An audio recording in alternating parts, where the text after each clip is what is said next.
Using Module 2, users can evaluate a range of energy and non-energy solutions such as energy storage, green hydrogen, solar, reforestation, and others to repurpose existing infrastructure. While the React tool does not replace the need for detailed feasibility studies, it does offer a sound preliminary assessment of key considerations underpinning a coal transition strategy. This is another example of how we at the Climate Investment Funds are helping our clients build capacity, share knowledge, and accelerate a transition toward a net zero future.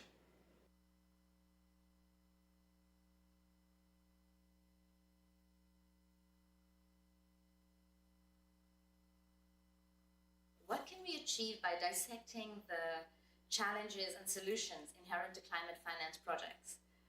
I'm Madhu Selvakumar and I lead the Climate Delivery Initiative at the CIF.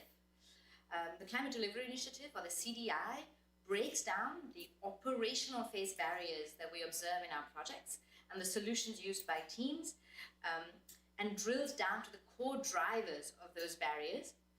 It catalogs and analyzes the challenges that we find with the intention of mapping the major deterrents and incentives within that climate finance architecture. The CDI expands its work through an annual cohort of case studies. This year we deployed 4: Bangladesh, Dominica, Ghana, and Rwanda. For example, in Rwanda, we looked at the Rwanda Renewable Energy Fund and looked at the barriers to bringing the private sector in to deploy rural off-grid solar systems in Rwanda. And we looked at the team's utilization of innovations in subsidy schemes, in financing structures, and support for legislation to enable the actualization of private sector participation and the delivery of energy to rural households that previously didn't have access to energy. Each CDI case study is complemented by a roundtable or a climate delivery lab that brings together key decision makers and implementers to break open those barriers, to understand how we can preempt them in the future, how we can build those into the project designs, and how we can replicate and mainstream innovations that we have developed while delivering CIF projects. And with the end intention of maximizing the impact and efficiency of every CIF dollar delivered.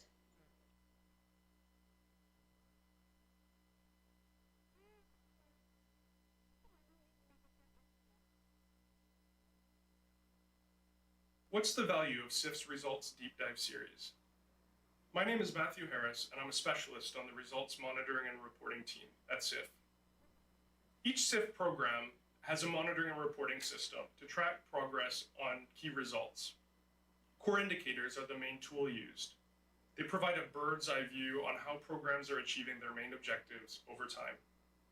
Yet there's more to the results story to tell.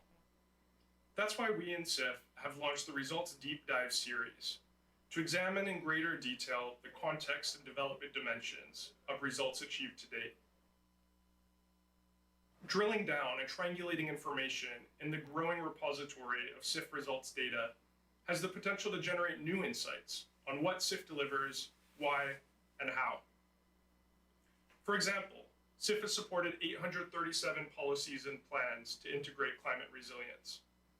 But what has been the nature of this support at national versus sectoral versus local levels? And what were the trade-offs? CIF has enabled 25 billion in co-financing for clean technologies. But how have the different technologies fared, and why? And what was the cost per megawatt of on-grid and off-grid approaches in renewable energy? The Results Deep Dive series answers these questions and more. They aim to help generate understanding of the main drivers and implications of results achieved, which can help inform the strategic direction of future climate investments, both in CIF and beyond.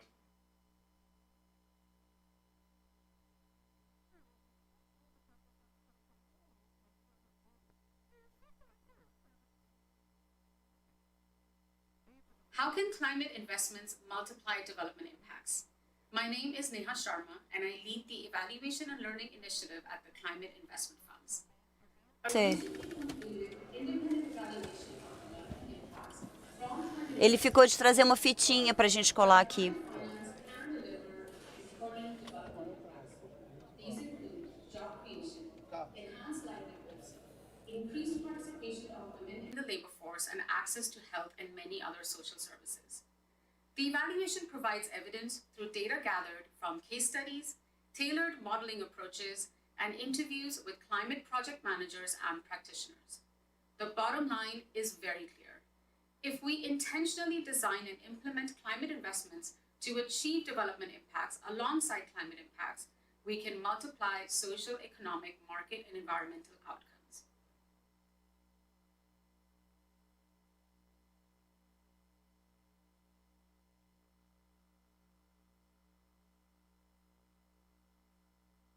How can the socioeconomic changes driven by climate change can be addressed in a social, inclusive, and equitable way? My name is Alessandra De Leo, and I'm a research analyst for the Evaluation and Learning Initiative at the Climate Investment Funds. Achieving just transition means promoting positive social, economic, and environmental outcomes through the process of change by ensuring that the risks and costs of the transition process are carefully managed. The Just Transition Planning Toolbox has been created as a practical guide to planning climate and sustainability transitions that are equitable and socially inclusive. The toolbox consists in 5 modules that explain key concepts and lay out the different elements needed to achieve a just transition, from initial dialogues and analysis to the development of a holistic transition plan. The materials are designed to be useful in a wide range of contexts and include real-world examples and links to external resources. The toolbox can be used by many different stakeholders involved in the planning, funding, and supporting of the transition process, including government agencies, both at the national and local level, international development agencies, civil society organizations, and labor unions. So, if well designed, a just transition can actively promote socially inclusive processes. It can reform the existing social and economic structures that are currently creating injustice and vulnerabilities, and it can design the new economy so that the benefits are distributed widely across society.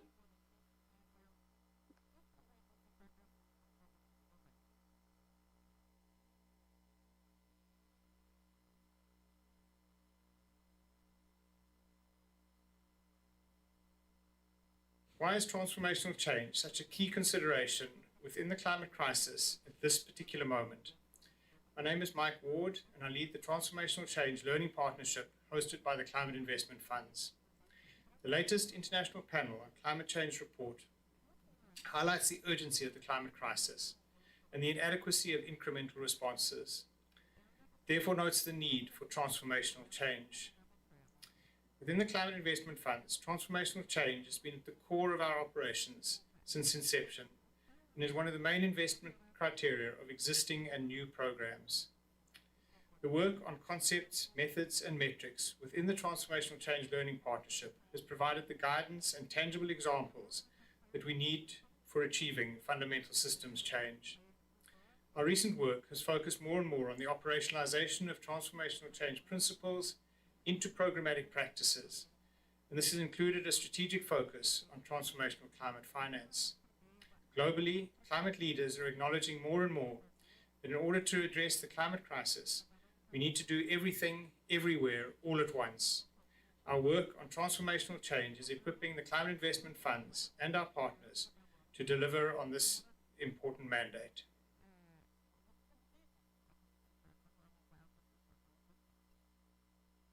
Le but ultime, c'est de protéger la planète Terre. The business model is that SIF provides that envelope of funding that enables the projects to get off the ground and mobilize additional funding from other sources. SIF is different in that the amount can actually bring transformational change and not just one project and then it closes and then the next project, and that's what Rwanda wants. Investing in nature means investing in people. That's why the climate investment funds have a key role to play. Le fonds d'investissement climatique nous a apporté vraiment sa contribution, son soutien.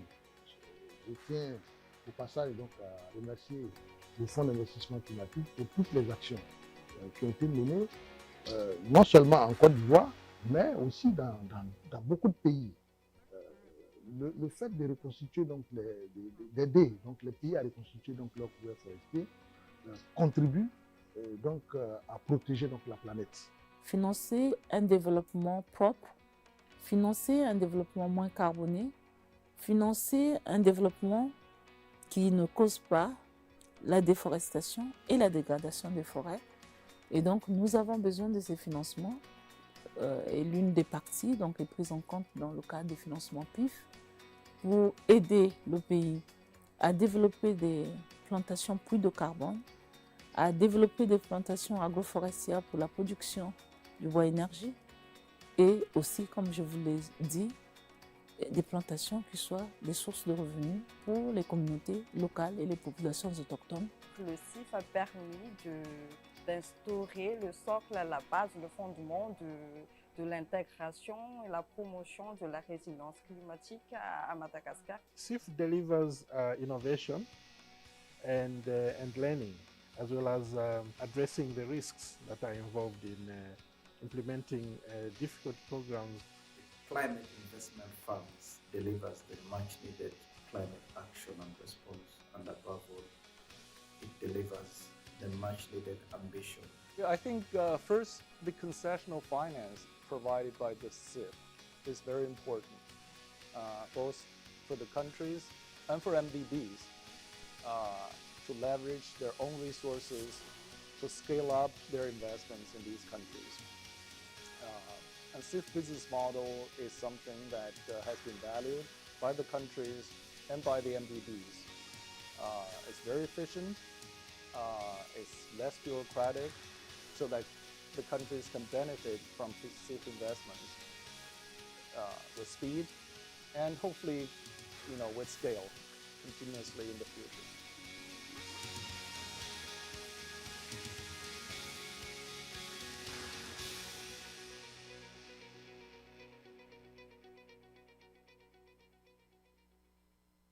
CIF delivers to help countries like ours, small islands, to transition to an economy based on sunshine.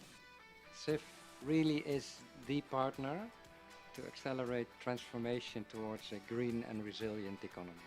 CIF delivers a possibility to innovate, a possibility to leverage financing for climate, a possibility to bring in the private sector, and a possibility to begin the energy transition. Climate Investment Funds delivers concessional climate finance that enables clean energy technologies to scale, create markets, crowd in private capital, and fosters capacities to transition to a low-carbon, climate-resilient future.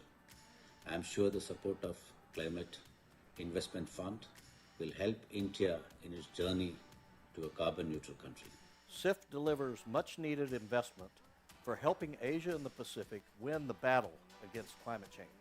Samoa received grant funding of $30 million to implement its two investment projects identified in its investment plan.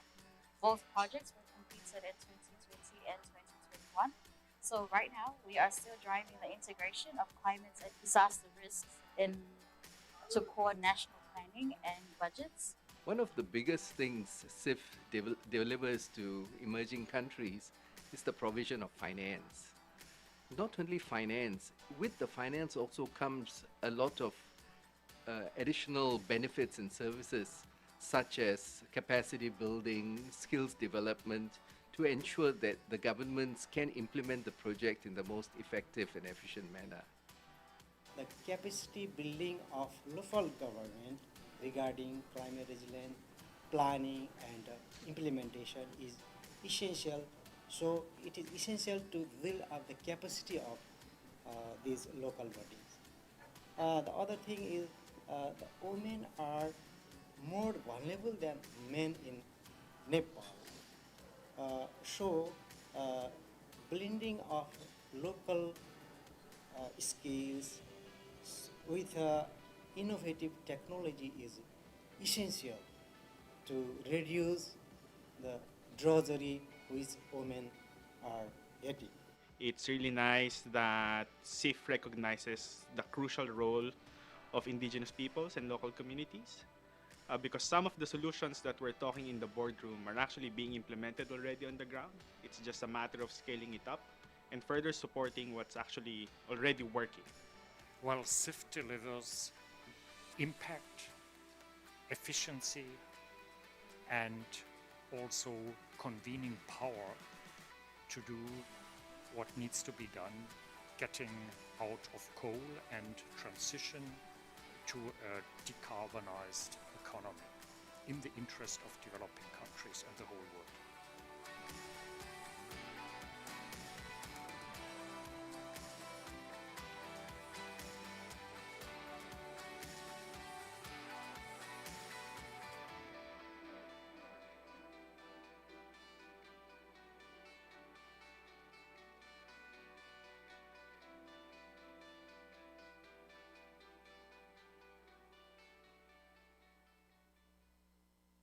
SIF delivers partnership, impact, and scale, enabling development finance institutions such as IFC to create new climate markets and opportunities. The SIF delivers much needed and rapid climate finance at scale. It is very important that we maintain and strengthen the SIF, and in particular, its unique multi-MDB partnership model, its drive for innovation and programmatic approach, its lean structure and low transaction costs, and its ability to provide flexible and predictable funding at scale. The SIFs have helped the multilateral development banks to scale up climate ambition in their own operations and to deliver needed support to partner countries. CIF delivers transformational changes in the renewable energy sector in Armenia and brings solar to each household in my country. We receive it from Climate Investment Fund through PPCR project, a lot of projects, at least 6 projects through MDB. I am very pleased to take part in SIF work, which is invaluable for our climate actions. SIF delivers cutting-edge climate solutions and innovations within a transformational region.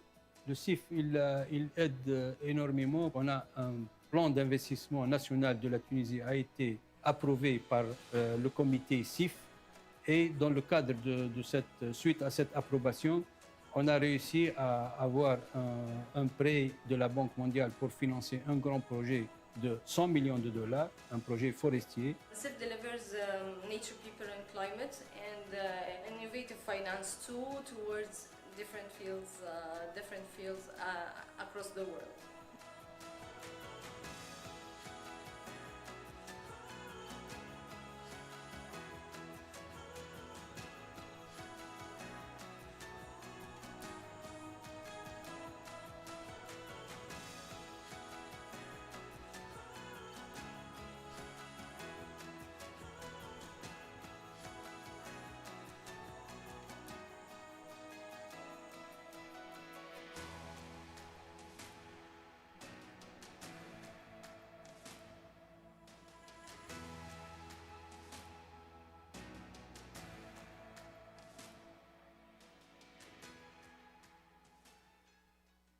The Climate Investment Funds delivers innovation, additional climate financing, and coordination with key stakeholders. SIF provides finance to create a more sustainable global future, accelerate energy security, and, most importantly, keep 1.5 degrees C alive. SIFs deliver more than money. It delivers a whole new set of ideas for development and a real transformational project to the country and the region. SIF delivers funding mechanisms for indigenous peoples and local communities to address the climate change. El Fondo de Inversión Climática ofrece espacios seguros de participación y desarrollo de jóvenes y mujeres indígenas, priorizando la equidad de género y la inclusión en todos los niveles de ejecución de sus proyectos. SIF delivers hope in climate finance. It shows that the will of contributors countries and recipient countries can be put together, can be aligned, and that we can work in a table with common grounds.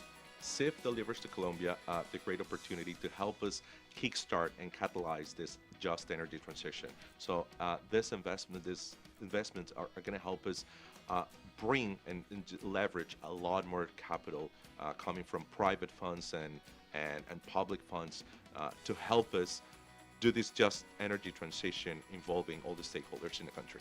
The CIF, as our chosen partner, is a leader in mobilizing other sources of public and private finance for climate change action, consistent with recipient countries' national priorities. The CIFs deliver a new innovative tool to face the climate change, adaptation and mitigation issues of the developing world. CIF delivers accessible climate finance, innovative programs, capacity building through knowledge transfer, and true partnerships.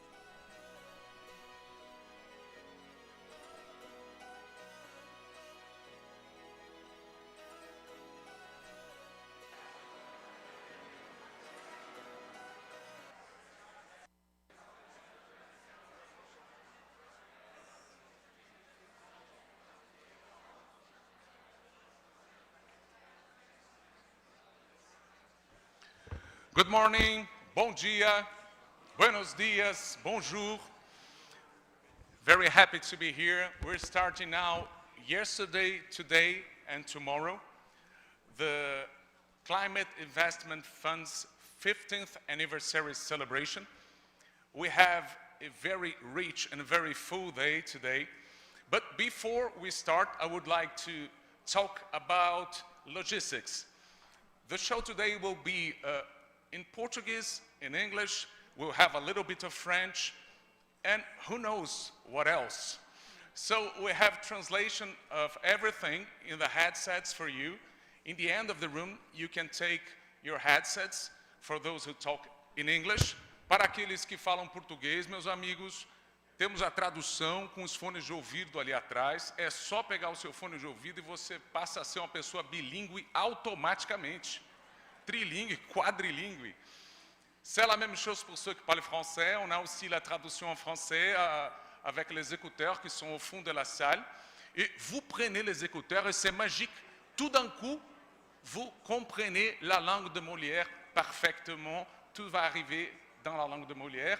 Et pour ellos que hablan español, tenemos también la traducción en español. Los auriculares están disponibles para todos. So, with no further ado, I would like to call to the stage the CEO of CIF, Mafalda Duarte.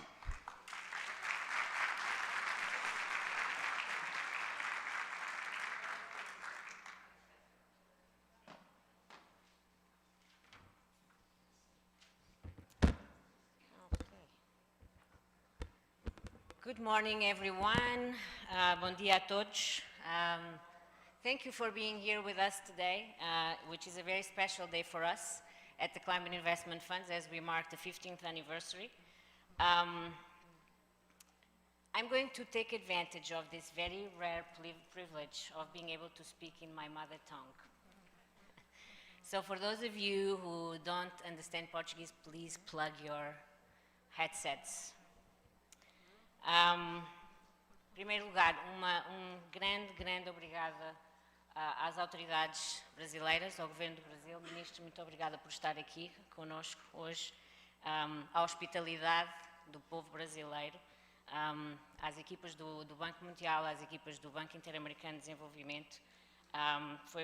Foi toda uma colaboração para podermos estar aqui hoje a celebrar em conjunto e marcar estes 15 anos do trabalho dos Climate Investment Funds. O que nós estamos a celebrar aqui hoje é muito especial, certamente para mim. Eu tenho estado com os fundos há muitos anos, há 14 anos que trabalho com estes fundos, mas para muitos aqui, se não todos, há 15 anos atrás, o G8, naquela altura era G8, agora fala-se mais do G7, apoiou uma visão que implicava fazer algo diferente, que era experimentar uma forma de trabalhar diferente, uma nova forma de trabalho, que era baseada em uma colaboração muito estrita e uma complementaridade. E, na realidade, colocar um volume de recursos financeiros muito consideráveis e flexíveis à disposição dos bancos multilaterais, de um grupo de bancos multilaterais de desenvolvimento, alinhar os incentivos nessas instituições, alinhar os incentivos dentro dos países beneficiários e tornar possível decisões de investimento pioneiras. À medida que se familiarizam mais com o trabalho dos CIFs, e eu ainda disse isto a semana passada na Conferência de Paris, os países em desenvolvimento têm tomado decisões de investimento muito corajosas ao longo destes anos, com o apoio de fundos como dos Climate Investment Funds. Quando em 2008, no contexto de uma crise financeira mundial, 2009, 2010, os países em desenvolvimento tomaram decisões de investir, por exemplo, em energias renováveis, não eram decisões fáceis naquela altura. Ainda havia muito pouca penetração de energias renováveis, havia muito poucos investimentos, havia muito pouco conhecimento destes tipos de investimento nos países em desenvolvimento. Mas aquilo que nós vimos ao longo dos anos foi essa coragem, essa visão, aproveitar os recursos financeiros que estavam disponíveis e trabalhar com instituições como os bancos multilaterais para tornar esses investimentos uma realidade e começar a percorrer um caminho que era de transformar as economias e transformar as sociedades. Essa visão, em 2008, era uma visão que reconhecia também o valor e a importância da sociedade civil, do setor privado, dos povos indígenas e das comunidades locais, não só ao nível dos investimentos, mas também ao nível da governação. É com muito gosto que nós estamos a mostrar ontem e hoje os produtos dos povos indígenas do Cerrado aqui no Brasil e aquilo que eles têm estado a fazer com o apoio de um dos nossos programas. Mas claro que em 2008, quando os fundos foram estabelecidos, isso era só uma visão. É preciso muita gente, não é uma vila, não é uma aldeia, são várias vilas, várias aldeias, aliás, centenas e centenas de pessoas, de campeões, ou o que nós dizemos em inglês, champions, nos países que receberam o financiamento, nos países que forneceram financiamento, nas comunidades, nos bancos multilaterais, para tornar esta visão uma realidade e ter estes resultados e este impacto muito tangível. Nós somos testemunhas dos resultados em mais de 70 países, os Climate Investment Funds trabalham em mais de 70 países a nível mundial, temos mais de 400 projetos ou investimentos em áreas bem diferentes, desde energia limpa, incluindo o acesso à energia nos países menos desenvolvidos, agricultura sustentável, proteção das florestas, resiliência das comunidades, em particular das mais vulneráveis, e tudo isto feito de forma a assegurar melhores condições de vida e oportunidades para prosperar nas comunidades que necessitam deste apoio. Os resultados quantitativos do CIF são bastante impressionantes também. Estamos a falar de, até ao momento, 13 gigawatts de energias renováveis em países que, quando começaram estes investimentos, como eu disse, 2008, 2009, 2010, 2011, ainda não havia este tipo de investimentos nestes países. Claro que o Brasil é uma potência a nível de energias renováveis, tem uma matriz das mais limpas a nível mundial, portanto, o Brasil, não estou a falar necessariamente do Brasil neste contexto, mas em muitos dos outros países em África e na Ásia, em que investimos em energias renováveis, eram os primeiros, segundo, terceiro tipo de investimentos nesta área. Mais de 1,8 milhões de pessoas e cerca de 7 mil empresas com acesso a energia. Empresas con acceso a la energía. Esto no es lo que esperamos alcanzar, lo que esperamos alcanzar es mucho más que esto, 15 millones de personas apoyadas para poder mejorar el impacto de las energías, el impacto en el clima. Y aquí, como ya hemos dicho, hay un área muy grande que se llama Cerrado, que es donde nos encontramos. Es un área que durante muchos años tuvo grandes niveles de pérdida de los bosques. El 48% de la zona ahora está convertida para agricultura y esto fue posible gracias a algunos colaboradores que comenzaron un camino de transformación e impacto. Con simplemente 70 millones de dólares fue posible beneficiar a 7.800 agricultores y ganaderos en 378.000 hectáreas de tierra que estaba degradable, que esto afecta principalmente a Sao Paulo, y esto está cerca de las 192.000 hectáreas y 3 millones de toneladas. Al final, esto es parte de la historia, pero es simplemente, pues eso, una parte de la historia, no es una realidad. Todo lo que hacemos es acerca del desarrollo, de desarrollar la dignidad humana y poder ayudar a las nuevas generaciones, que en muchos casos no saben las decisiones que tomamos los adultos, que hacemos, las decisiones que tomamos hoy y las que vamos a hacer. Muchos de los mejores recuerdos que tengo de las misiones del CIF están ligadas a las personas de estos proyectos, las personas de proyectos que hemos financiado. Ya he hablado. I even talked to Tatiana about the gender equality, but what I mean is that I had the privilege and honor of meeting so many of these people in projects with the Indigenous peoples and young entrepreneurs in the field of forests. I heard amazing stories of agents of change and what is made possible when somebody supports them, and it makes such a big difference. We will now listen to more of these stories today, and I'm sure they're going to touch you as they touched me, because we know there are many differences among all these people in terms of language, age,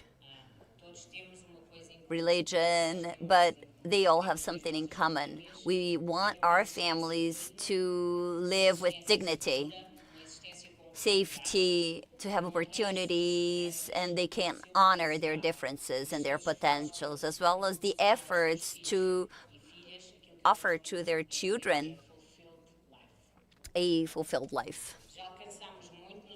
We've done a lot in the last 15 years with CIF, but we can do much more.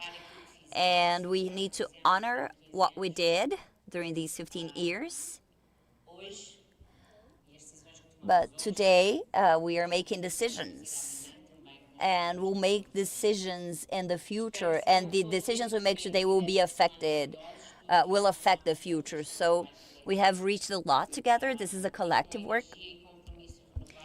And we have a renewed commitment and energy to do more and more. So thank you very much for your attention. Obrigado, Mafalda. O Ministério da Economia no Brasil tem sido um parceiro muito importante para o CIF no Brasil. Faz 10 anos desde que começamos a trabalhar juntos. E agora eu tenho o prazer de convidar aqui para o palco o ministro da Fazenda, Fernando Haddad.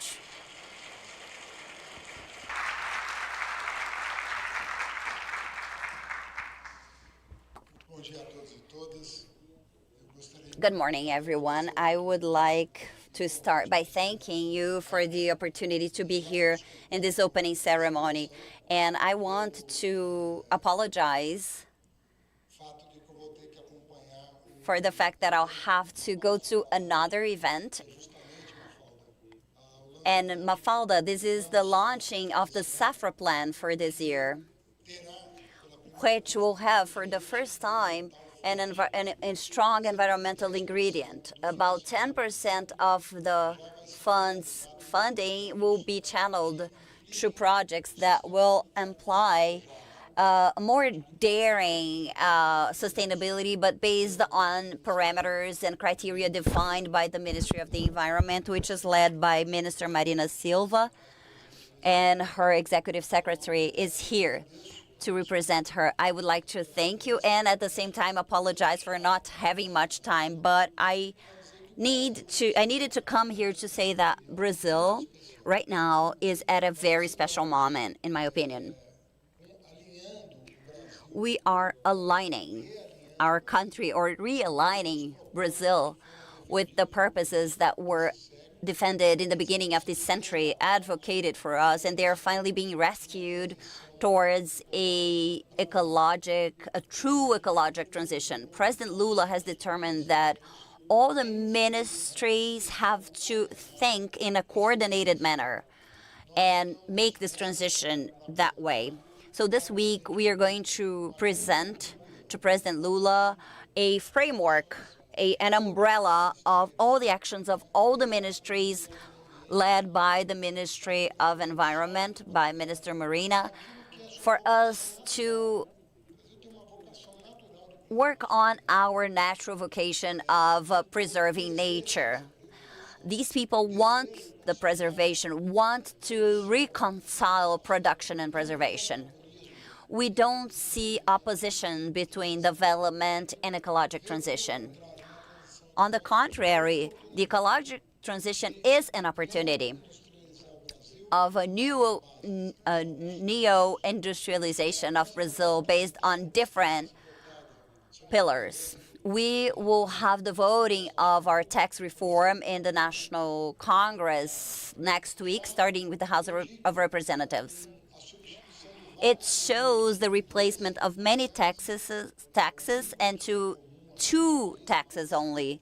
But we will have a selective taxation. This will make a difference for the environmental aspect as well as public health. This tax will be a modern one oriented towards the ecologic transition. And we launched a public consultation of the Brazilian law of carbon credits. Right now, it's being debated by the civil society, as well as the corporate community, the politicians, so we can use different tools and instruments to encourage the transition. So the tax issue is key for us because the selective tax may play a very important role. But we want to align this to carbon credits, and I think it's going to be a very virtuous combination. Caiu o som para mim. There are many decisions to be made. I'm sorry, but we have lost the sound, so we can't interpret from the English booth. I'm sorry. It's not working. The sound went down.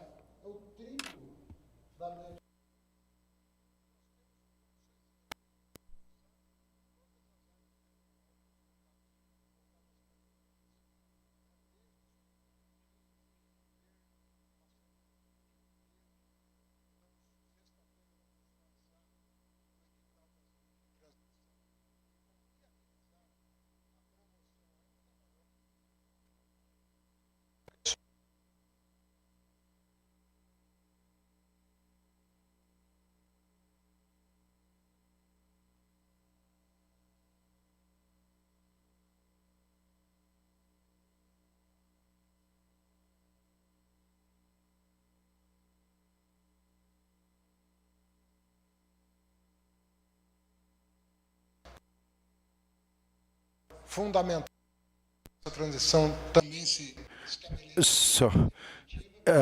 in order to have it in a permanent basis.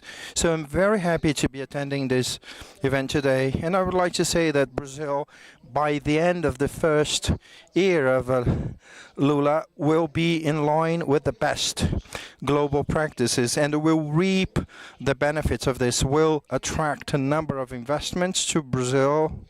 So whoever would like to engage with the grain production will need to engage with Brazil, because no other country will offer better conditions for green products in Brazil, green steel, whatever you think of for net zero, you will have to consider Brazil, because we have the conditions to provide a production platform like no other country. And I am confident that this will be embraced by the President of the Republic.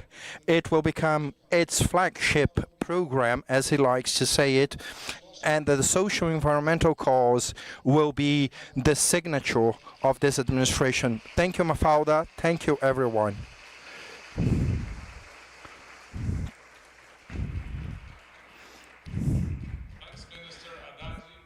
Another key ministry for the CIF's action in Brazil, it's the Ministry of Environmental and Climate Change.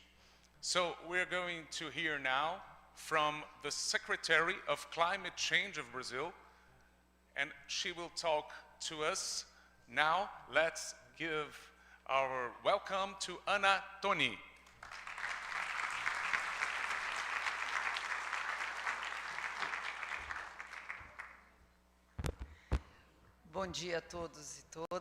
Good morning, everyone. First of all, I would like to apologize for disappointing you. I'm not Marina Silva. We lost audio again. We apologize.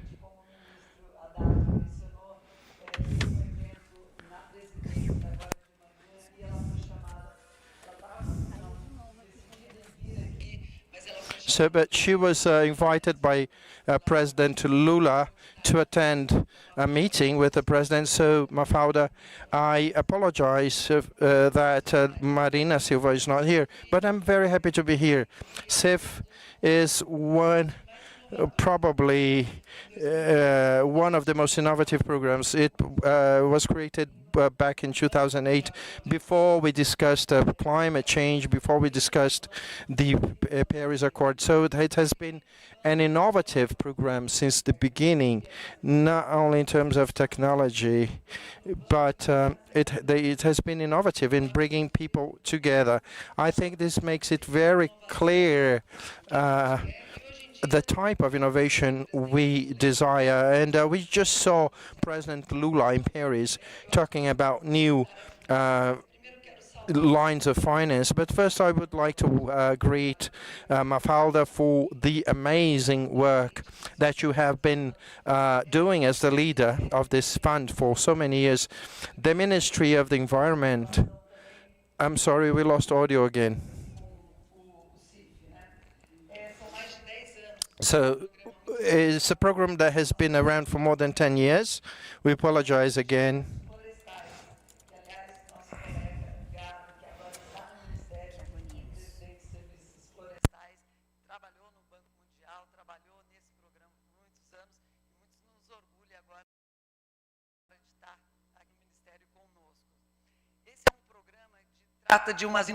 So these are major innovations. So I will just discuss a few of them, because I am aware that you will go into the details of this. I would like to talk about the role of Cerrado. We lost audio again. We're sorry.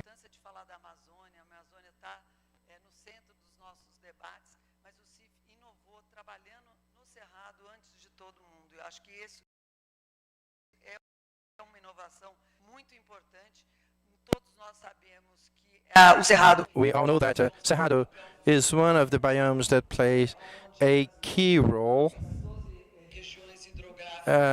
for all river basin regions in Brazil. 8 of them start in that biome, so it plays a key role. We are sorry, but we are having problems with the audio. So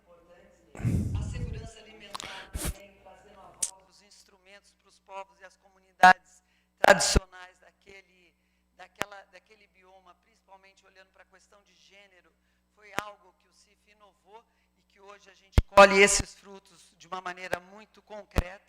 Então foram diversos projetos, mais 71 milhões de dólares, se eu não me engano, já nesses importantes projetos. So we have had FIP, ABC.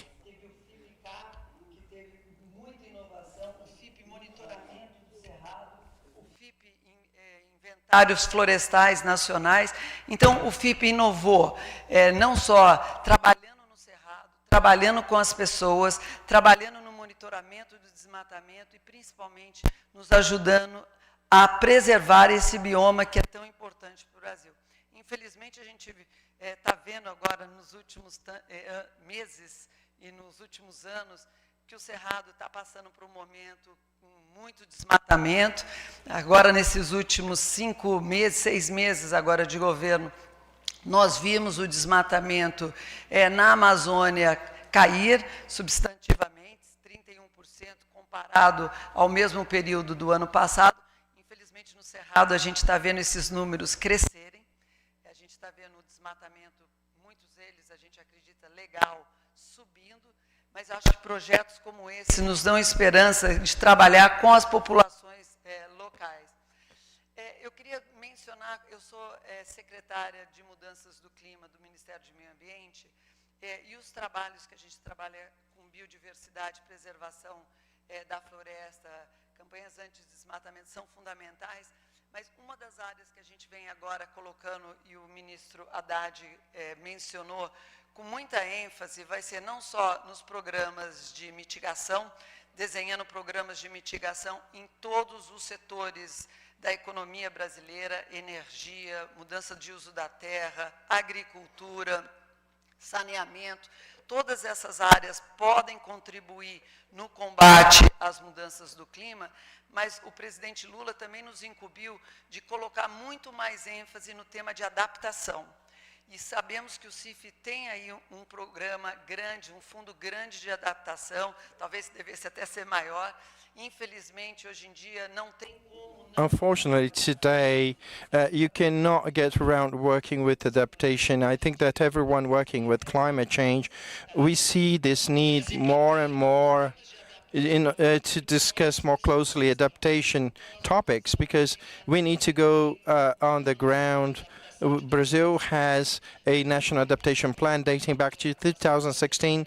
We will renew this plan. We'll be bringing it closer to the urban population in Brazil, which are the ones that suffer the most. So we see droughts and floods in Brazil on an ongoing basis. So work with adaptation in an innovative manner, as CIF has shown, is one of our desires to come even closer to CIF. We all know that Brazil, unfortunately, is still the 5th largest emitter of greenhouse gases. We are deeply aware of our responsibility, but as Minister Haddad said, we are aware of the opportunities available to Brazil, not only in terms of deforestation, which accounts for 50% of our emissions.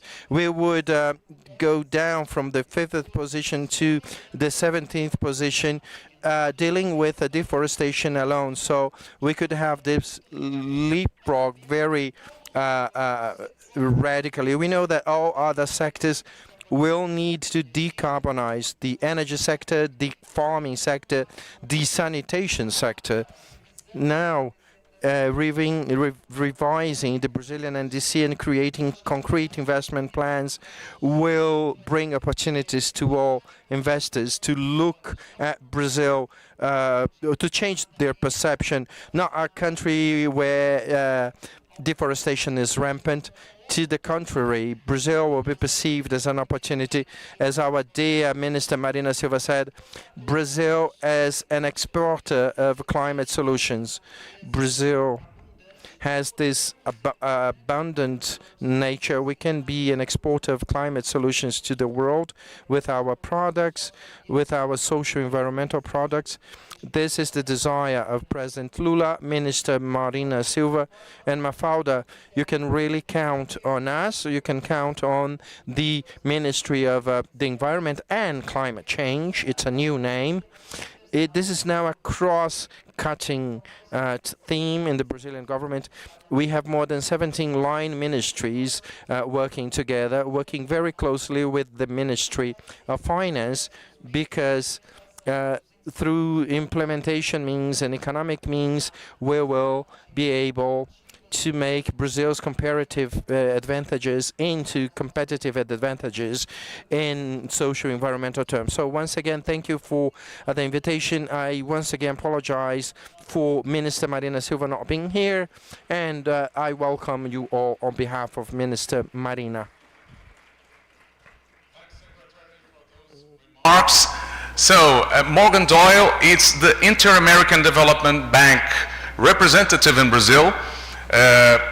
For the last 15 years, IDB has been working with funding CIFS programs here in the country.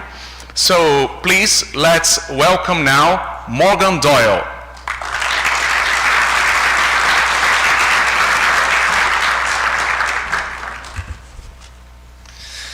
Bom dia a todos. Good morning, everyone. It's a great pleasure to be here today in this event, opening the celebration of CIF. Cumprimentando a Mafalda Duarte, CEO do Climate Investment Funds, a quem parabenizo pela realização desse evento aqui no Brasil e também pela nomeação na diretoria executiva da Green Climate Fund. Executive board, so we hope we can follow up on our partnership.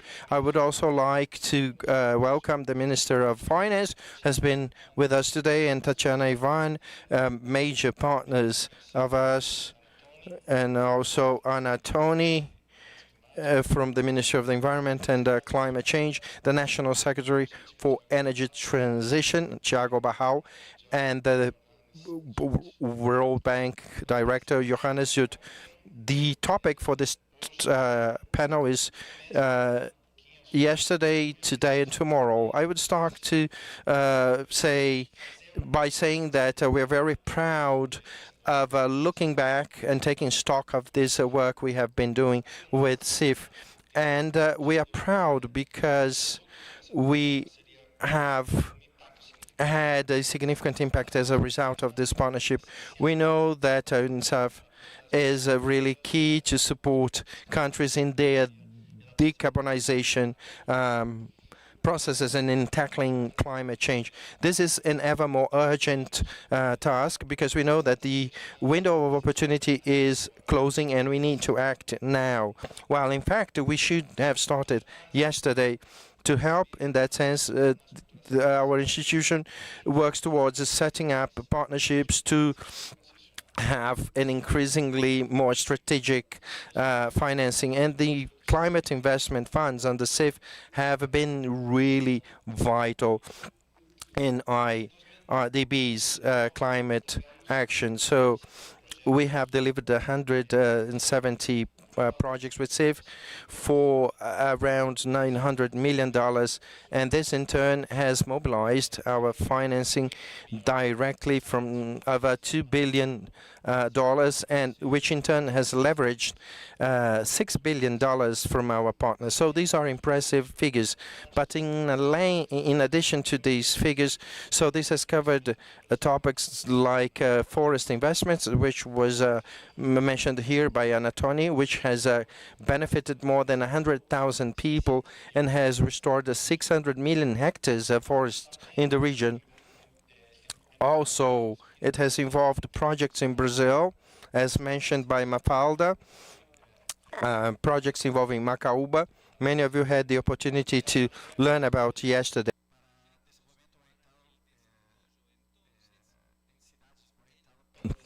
And also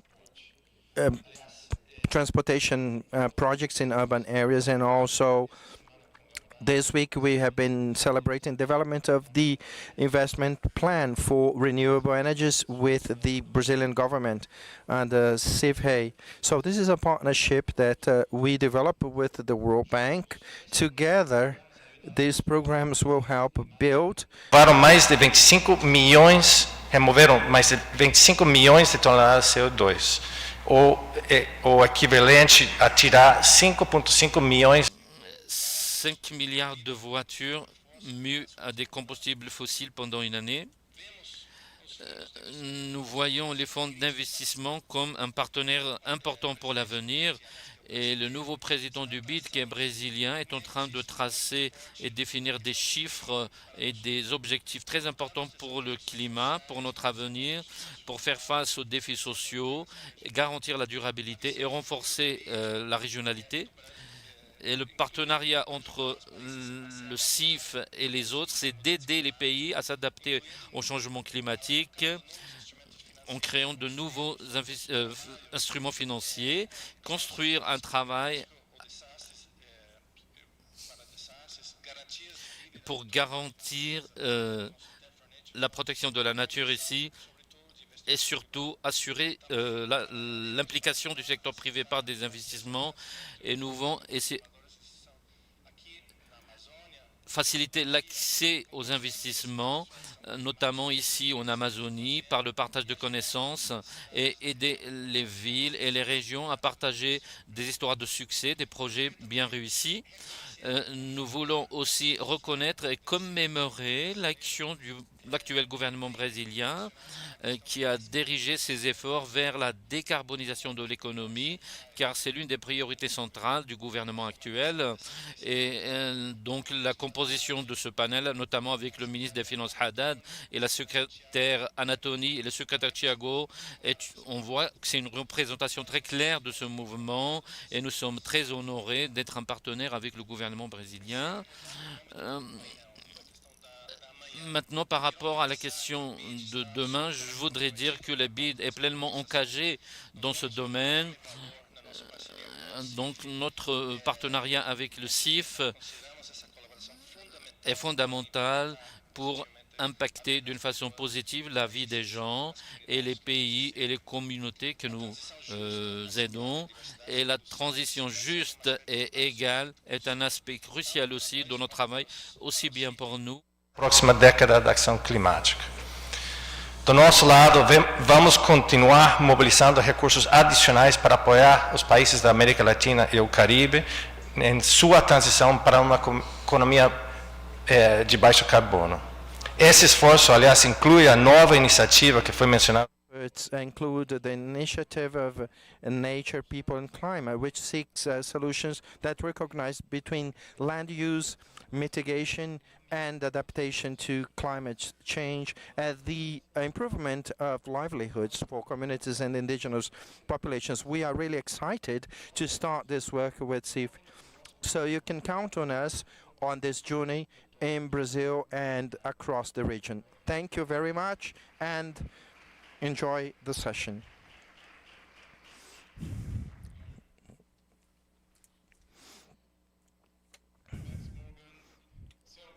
We will hear from the Secretary for Energy Transition and Planning at the Ministry of Mines and Energy from Brazil.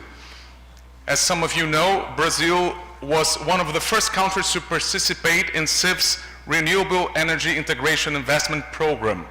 So let's join me now in welcoming Tiago Barral. Por favor, Tiago.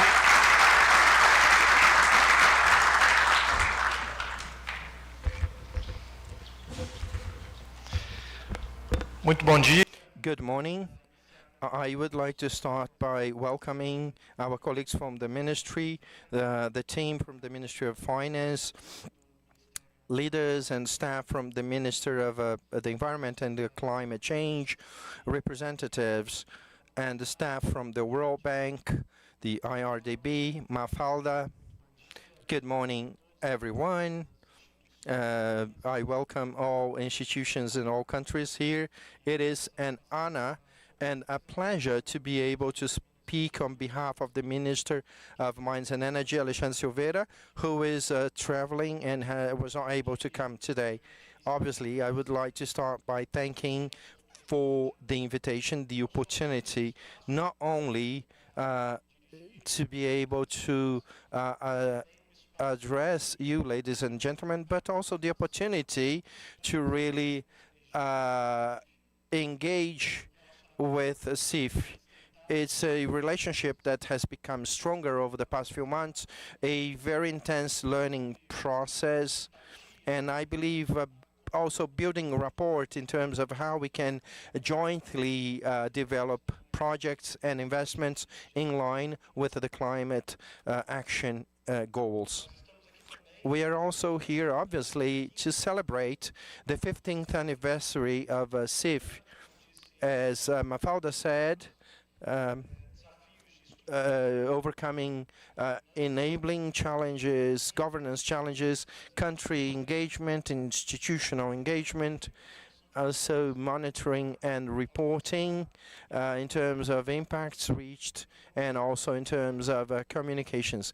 In terms of climate action and also energy transition, access to funding at concessional and attractive rates is a crucial factor for success and the speed to establish and implement the required investments and actions. So on behalf of the Ministry of Mines and Energy, we would like to thank all countries, governments and individuals above all who have believed in CIF and have made CIF this transformational tool.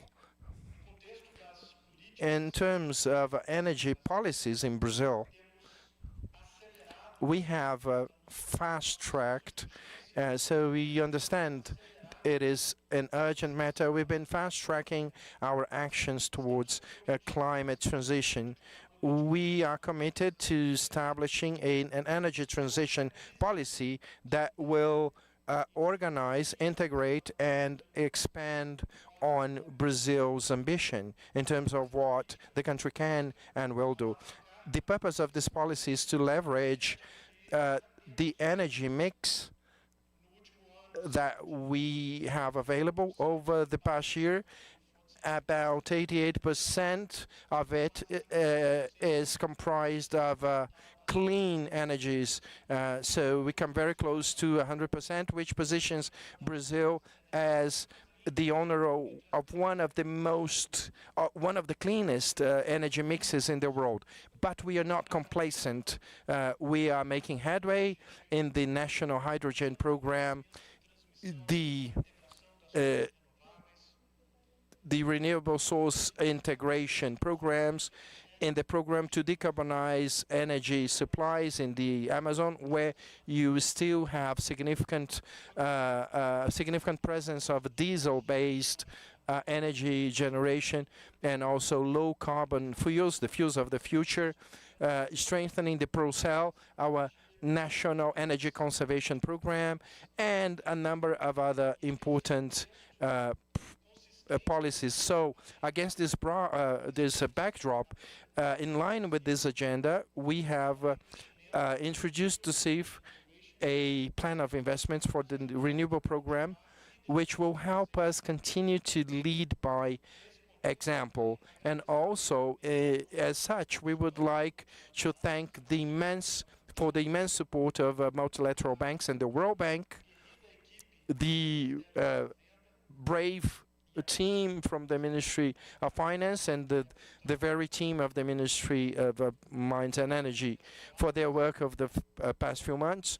I would like to finish by saying that we will be happy to help CIF in enhancing its governance, its processes, and with this, as we all want, we want to really expand even further its impact on the global agenda. Thank you very much.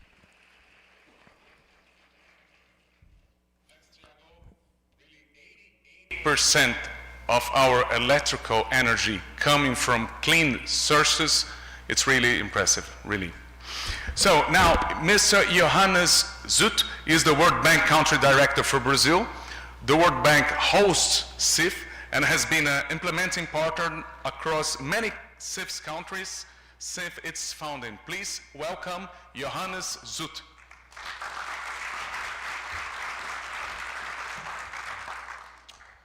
Thank you very much for that introduction. Thank you very much for inviting the World Bank to this event. I'd like to thank the Minister of Finance, Fernando Haddad, for attending, but also the Secretaries of Fazenda, Meio Ambiente, Minas e Energias, Tatiana, Ana, Thiago, for being here today with us, Morgan, my counterpart, my direct counterpart at BID, and also, of course, Mafalji Duachi, for all the work you've done with climate investment funds. And welcome to all of you who are here with us today. It's obviously a great honor for the World Bank to be present at this event marking the 15th anniversary of the work of the Climate Investment Funds, which is one of the world's largest multilateral funds helping low and middle income countries to both adapt to and mitigate climate change. The World Bank aims to help establish a world free of poverty in a livable planet, and this obviously involves preparing people to respond better to the threats against their livelihoods, including, very importantly today, the threats coming from climate change. The World Bank today is the largest multilateral financier of climate action in developing countries, and the CIF has been an important part of our work in this territory, and as was said a few minutes ago, we have been hosting the CIF since it was founded 15 years ago. We're also a leader in the World Bank Group in providing countries with the knowledge that's necessary to help them to integrate climate and development objectives into their programming so that they prioritize the actions that most effectively reduce greenhouse gas emissions and also boost adaptation to climate change. And just a few months ago, we published here in Brazil a country climate and development report for Brazil, which shows how Brazil can achieve its ambition to become a high-income country over the medium term while helping eliminate poverty, grow shared prosperity, and fight climate change effectively. So it's possible to meet all of those objectives in Brazil together at a cost that's approximately the same as what Brazil would be spending to develop this country without taking climate action into account. So this is a very, very important and a very positive finding for Brazil. And if you have not seen the Country Climate and Development Report of the World Bank for Brazil, I urge you to have a look at it. Sorry.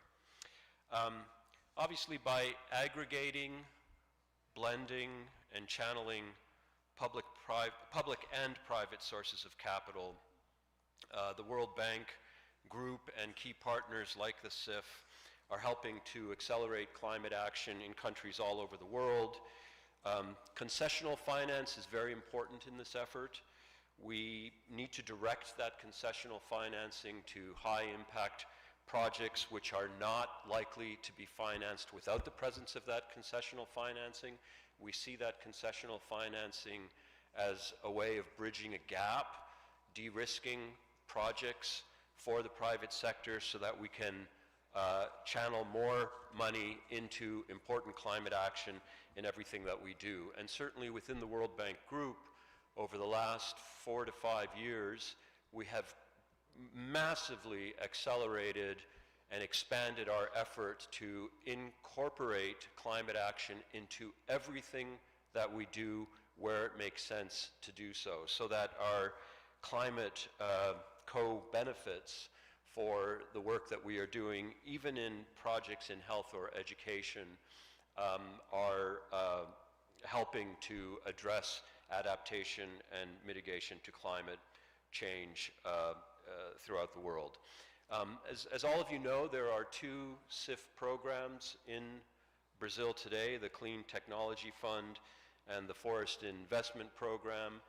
Some of the earlier speakers talked a little bit about these. We've been working on 3 projects, I think, under the Clean Technology Fund, looking at the provision of clean energy, addressing urban mobility challenges in various Brazilian cities, providing financing to micro, small, and medium-sized enterprises so that they do climate-smart work, and also promoting various types of risk-tolerant instruments for mobilizing private capital to help the country achieve a zero-carbon future. And we've had some fairly impressive results, reducing GHG emissions by 100,000 tons, installing about 450 megawatts of solar capacity, leveraging a significant amount of private sector financing, about $160 million or so out of the smaller amounts of financing that we've gotten through CIF, and this has been quite important for clean technology in Brazil. We're also implementing quite a large number of projects under the forest investment program, which other speakers have spoken of. It's focused primarily on the Cerrado, which is Brazil's second largest biome, and also the space in which most of the agricultural activity in this country is conducted. The FIP-funded Brazil investment program was launched about 3 or 4 years after the CIF itself was founded, and has had tremendous impact in lots of different areas, including working on the regularization of rural lands, helping governments with capacity building so that properties can be registered, helping the owners of those properties to manage forest resources effectively, to adapt low carbon agricultural technologies, to enable, to help efforts to stop deforestation, but also to stop degradation of land, and where possible restore degraded land through the reintroduction of indigenous species of flora and so forth. And many people in Brazil, in the Cerrado, have been reached by these different projects and have changed fundamentally the way that they are approaching their livelihoods and making use of the natural resources of the Cerrado so that it's in a more sustainable way. And these are extremely important results from a demonstration perspective, which many other institutions in Brazil, beyond the multilateral development banks, the CIF itself, but all of the smaller partners and larger partners that are active in Brazil are expanding as well. So these impressive results are evidence of the essential role that the CIF is playing today in catalyzing financial resources and capacities with governments, with the private sector, with civil society, with local communities. A lot of our activities are actually focused on local communities and indigenous peoples in the Cerrado as well. And of course with the multilateral development banks, helping to bring concessional financing to pilot innovative and sort of cutting-edge technologies to help address the climate challenges here. But it's obvious that a lot more needs to be done as well. And by the way, not only, of course, in Brazil, but around the world in general. The impact of climate change, as we all know, is very unequal. It often affects the poorest and most marginalized people, excuse me, in the world the most, and in the poorest and most marginalized countries the most as well. And of course, it's precisely those poor and marginalized people and countries who are the least able to respond to the challenges that climate change brings, and the least responsible for it as well. So I think there's a tremendous challenge for all of us to work together to help the climate investment funds and other funds of this nature to expand their reach, to equalize the role that's being played by the various countries around the world in helping all of us around the world to address what is the most important challenge, the most important development challenge that we are facing in the world today. And it's in this context that we hope to continue having a very impactful relationship with CIF, with BID, with all of the different ministries of the government of Brazil, which are working on this extremely important challenge. Thank you very much.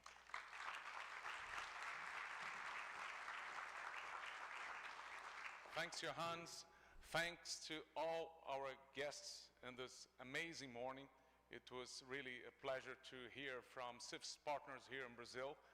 But it's important to remind that CIF work as well in more than 70 countries in the world. So now we're going to have an overview of this action of CIFs all around in a video now.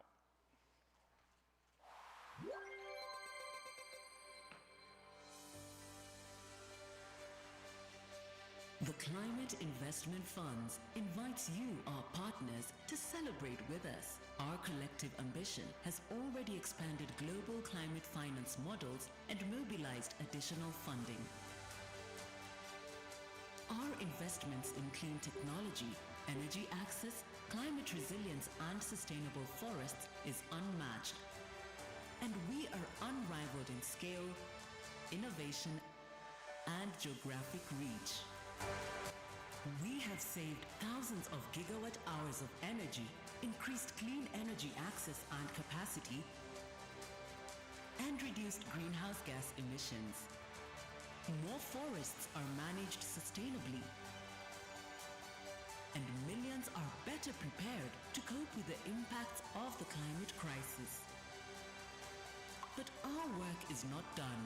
Our ambitions are growing, and we have more to realize through nature-based solutions, energy transitions, decarbonizing industry, and climate-smart urbanization. Gender equality, just transitions, building capacity, and transformational change are at the core of our investments, and we anchor our mandate as a learning laboratory in evidence-based knowledge and analysis. When SIF delivers, we do it together.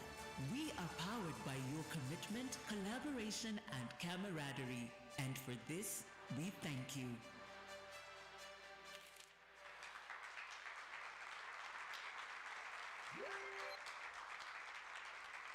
So let's start the discussions of the day with the first panel. I would like to introduce you the next moderator of the panel that we're going to have. It's Ivan Oliveira. Please, Ivan, you can come here. He is the Deputy Secretary of Sustainable Finance, and he's also a Brazilian focal point for SIF's Trust Fund Committee meetings, and it's a great friend of SIF.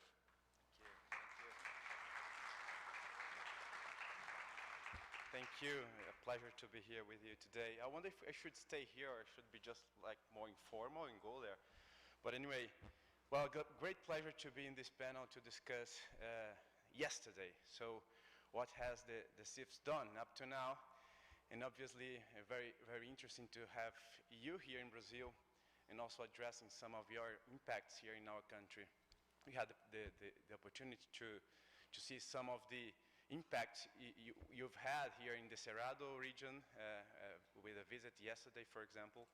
And hopefully, and that's what this government really wants, we want more of the SIFs here. Brazil is really engaged with the SIFs in the whole governance structure and review and everything. So we're connected with you yesterday, today, and more we want to be a very relevant partner of the SIFs for tomorrow. So be in the RAY program or in other programs and structures that we might have within the SIFs. So without further ado, let me go straight to call our distinguished guests. And first, let me call my colleague Mamadou Batien. Please join us in the podium, please.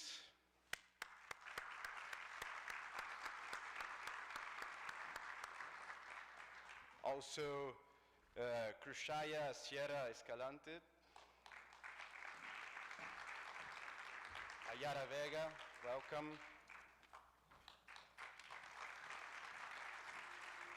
Kapupu Diwa, please join us. And Christian will be joining us online. All right, so I'd like to ask our distinguished guests to, in this first round, so that you can, in fact, introduce yourselves and get a little bit of your connections with the SIFs. How have you been engaged with the SIFs? So let's start with Mamadou. Mamadou, the floor is yours. Vous avez la parole.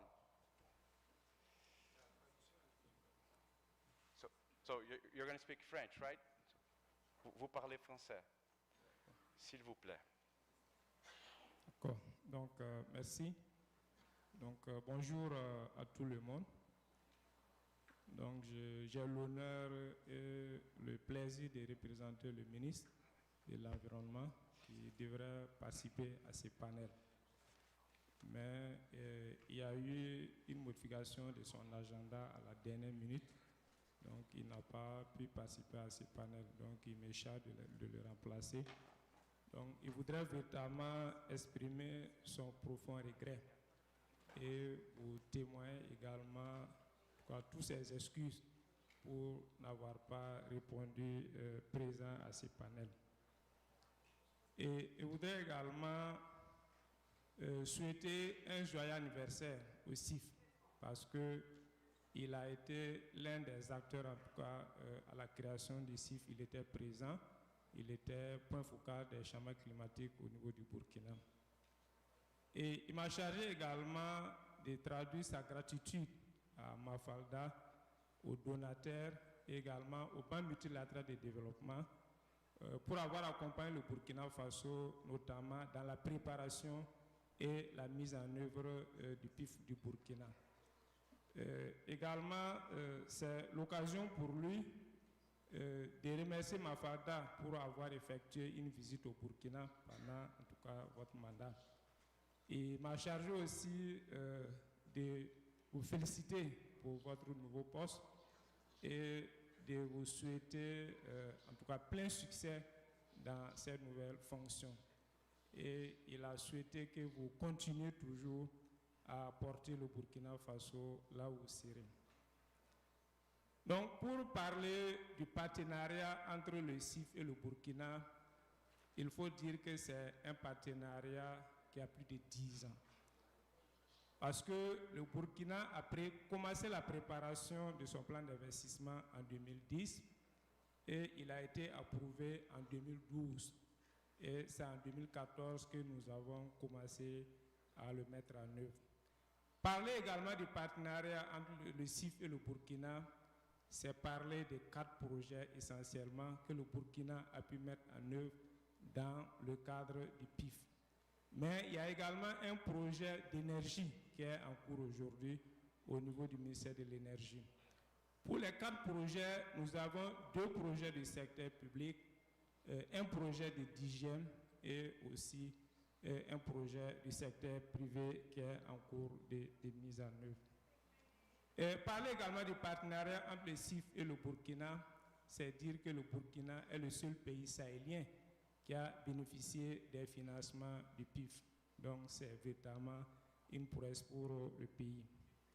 Et également, parler du partenariat entre le CIF et le Burkina, c'est parler des banques multilatérales de développement, que sont la Banque mondiale et la Banque africaine de développement, qui nous ont accompagnés pour la mise en œuvre du PIF Burkina. Merci bien.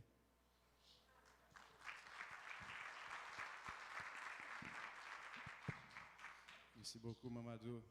Well, now we go to Chris Kaya. Please introduce yourself and how you partner with the CIFs.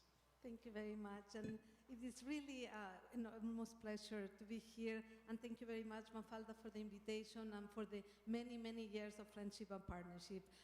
You know, I'm Cruz Kaya Sierra Escalante, Senior Manager of Blended Finance in IFC, one of the 6 implementing partners of the MDB. I have had the personal pleasure to be part of the CIFs since its inception. You know, basically being part of the establishment and then going forward, having, you know, brought the resources within IFC together with the, you know, the climate investment funds. We have deployed 500 million of resources in 25 investment projects and 20 advisory projects.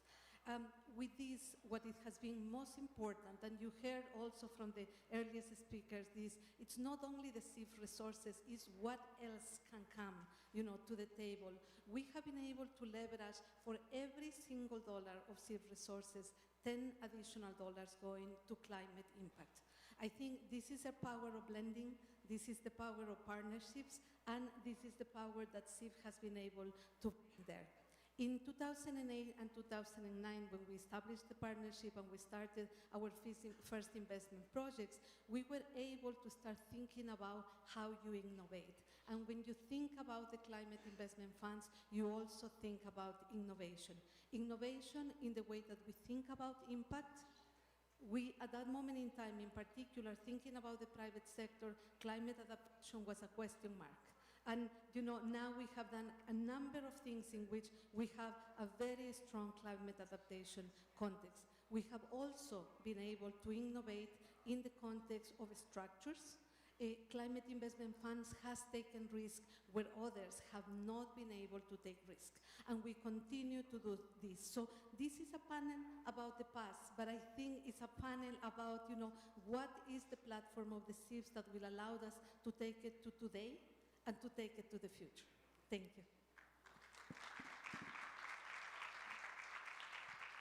Thank you, Kriskaya. Absolutely. It is great to see also, and worth noting that how the CIFs can really connect different stakeholders from governments, civil society, also private sector, obviously. So great to have IFC together with us in this panel. Ayara Vega, please, the floor is yours. Hello and good morning. First of all, thank you to CIF and Mafalda for the invitation to be here and speak to you today. I join you from Belize as a member of a network of Indigenous specialists in climate finance. I have served as the president of the Northern Mayan Association of Belize, which is an Indigenous group. And I have also served in the Belize National Indigenous Council Secretariat. I am currently employed at the Belize Natural Energy Charitable Trust, which is a catalyst for empowerment of Belizeans and communities. I speak to you today as a committee member of the Scaling Up Renewable Energy Program on behalf of the Indigenous people of Latin America and the Caribbean region in the Climate Investment Fund. I look forward to today's panel, and I hope that I can contribute to the discussion.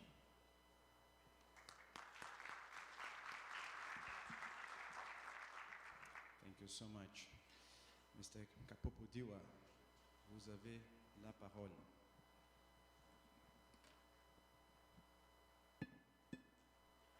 Oui, merci beaucoup. Je ne sais pas quel temps nous sommes en République démocratique du Congo à cette heure-ci. Nous sommes encore vers le soir, mais ici nous sommes dans la matinée. Je dis à tout le monde bonjour. Au nom des peuples autochtones du monde entier, et ceux de communautés traditionnelles et locales qui nous sommes avec dans notre grand programme que nous appelons pour nous les peuples autochtones programme Espoir, c'est-à-dire les mécanismes spéciaux de dons dédiés aux peuples autochtones et communautés locales. Pour nous, je serai très bref. I will be very brief. You can imagine that one day the world should think about indigenous peoples to be responsible and autonomous, and with these programs it's the first time we should think about a responsibility of indigenous people and the independent communities in the forests. So for us, everything we have done, and with the nature, you can't speak about nature without speaking about indigenous people. And we can't speak about indigenous people without speaking about nature. And the nature is dependent on them. So from this, we have to use this land, and that's why today we come celebration 15 years anniversary of the CIF, but we celebrate 5 years of our program and 10 years of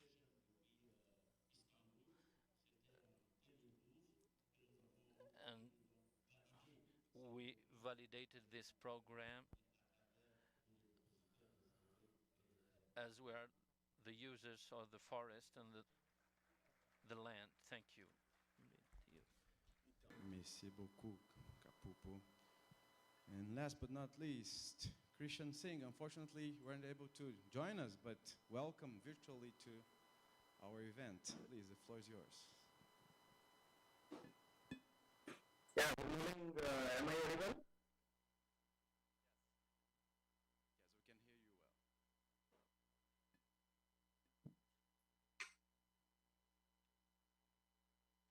we can hear you well. Yeah, good morning.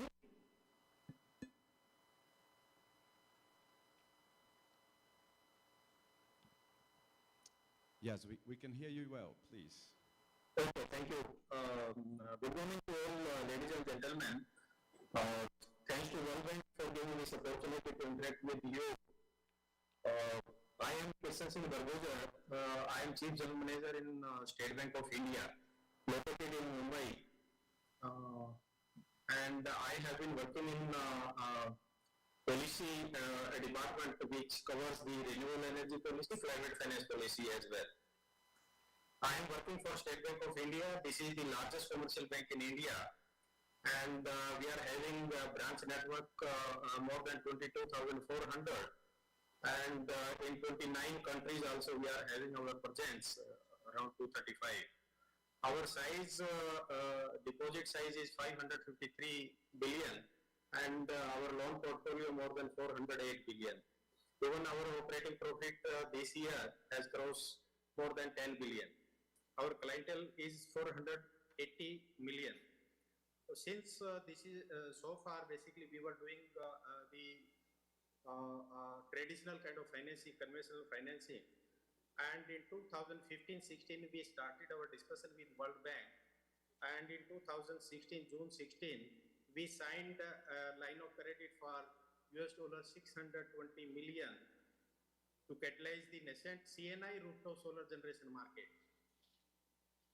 And out of this 120 million, this is contribution.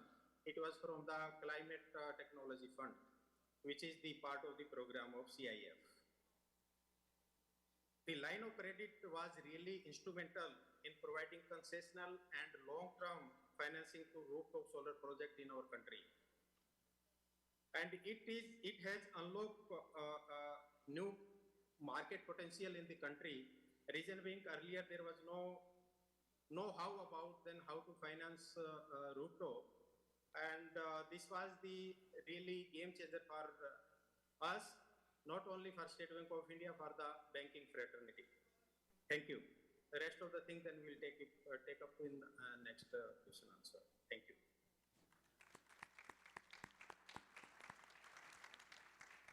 Thank you very much. Well, thank you all for being here. So let me first send a question to Mamadou on the FIP program, the Forest Investment Program, and the dedicated grant mechanism. How has it played a role in Burkina Faso and in neighboring countries? Please, Mamadou, the floor is yours. D'accord, merci bien pour la question. Donc, je parle doucement pour faciliter la traduction. So I'm going to speak slowly so as the translation to be done correctly. Talking about the success of Burkina Faso, we have many of them, but I'm going to mention one of them.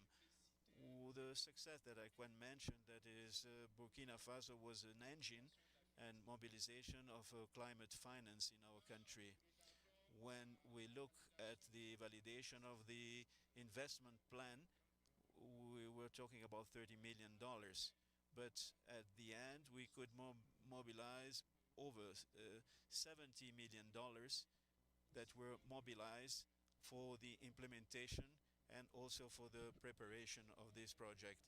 And such fund was mobilized, and with carbon, forest carbon, in terms to make it easier for the other partnerships that helped us with this national program. The good news as well, when we ended this with our partners, we were able to mobilize $135 million with the World Bank in order to scale up projects that were financed by the World Bank. There are two initiatives that are course today with the African Bank of Development, and we are preparing other projects in terms of carbon. And everything was possible because of CIF. And the other success consists of expertise. We had a reinforcement of capacity through CIF. We have a critical mass of experts at the national level that were formed in terms of the carbon finance. And one of our partners in our team helped us with this, with the government projects. So we have expertise at all levels. And we talked about DGEN. Through DGEM, we were able to reinforce collaboration between the private, the public sector and the civil society through the partnership. And such funds are managed for the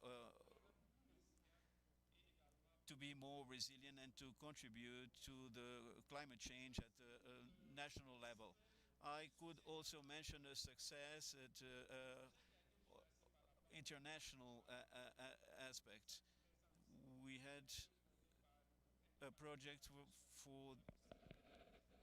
the World Bank, and the same project in June of 2022 for the vice president of the World Bank was considered one of the best projects with a very transformational changes. So this is to tell us that it was really a success for Burkina Faso. In terms of the institutional political stage, we could create the permanent secretariat, and I'm the permanent secretary, and this is very good for Burkina Faso.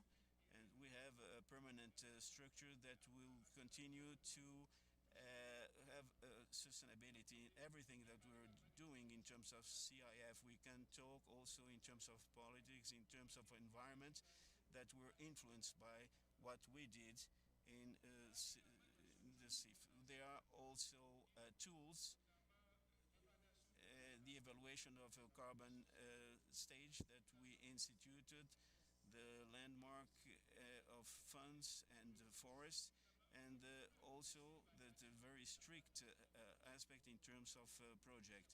So all the good practices are being implemented today and well implemented by the other projects that are being developed. This is a success that we can mention. There are many others, but this is what I can tell you. And also to conclude in terms of all the lessons that we learned, because everything that we did allowed us to have some lessons that we learned. The most important one is the feasibility of the Sahelian area. And when we adopted the investment plan, we were pessimistic, so we asked ourselves, is this feasible in a Sahelian country? Today, through all the results that we achieved, we know that this is possible. And such as Senegal, Mali, and Chad as well, is trying to implement this in their countries. We also could state in terms of management of forest aspects, in terms of territorial aspects that we put into force, we can say that the forest is one of the most important approach for the sustainability of natural resources and forest resources. These are lessons that we learned that I can mention. There are many others, and also we had the opportunity to share everything in terms of the international congress at COP and other events that we organize in CIF, Brazzaville, Abidjan. We had the opportunity to share this, and today also here. Thank you.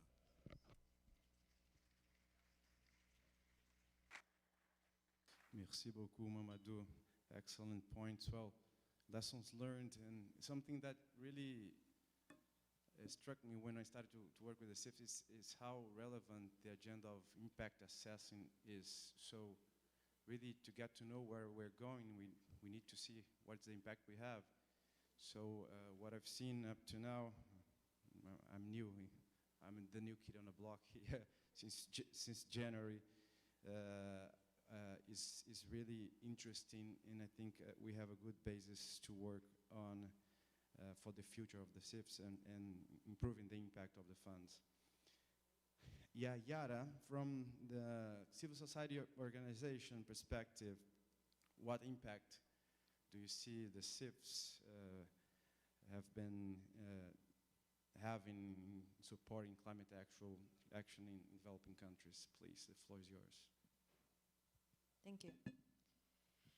Well, coming from a developing country, I recognize firsthand the need to address climate change and the importance of taking a leadership role in climate action, and especially from climate finance.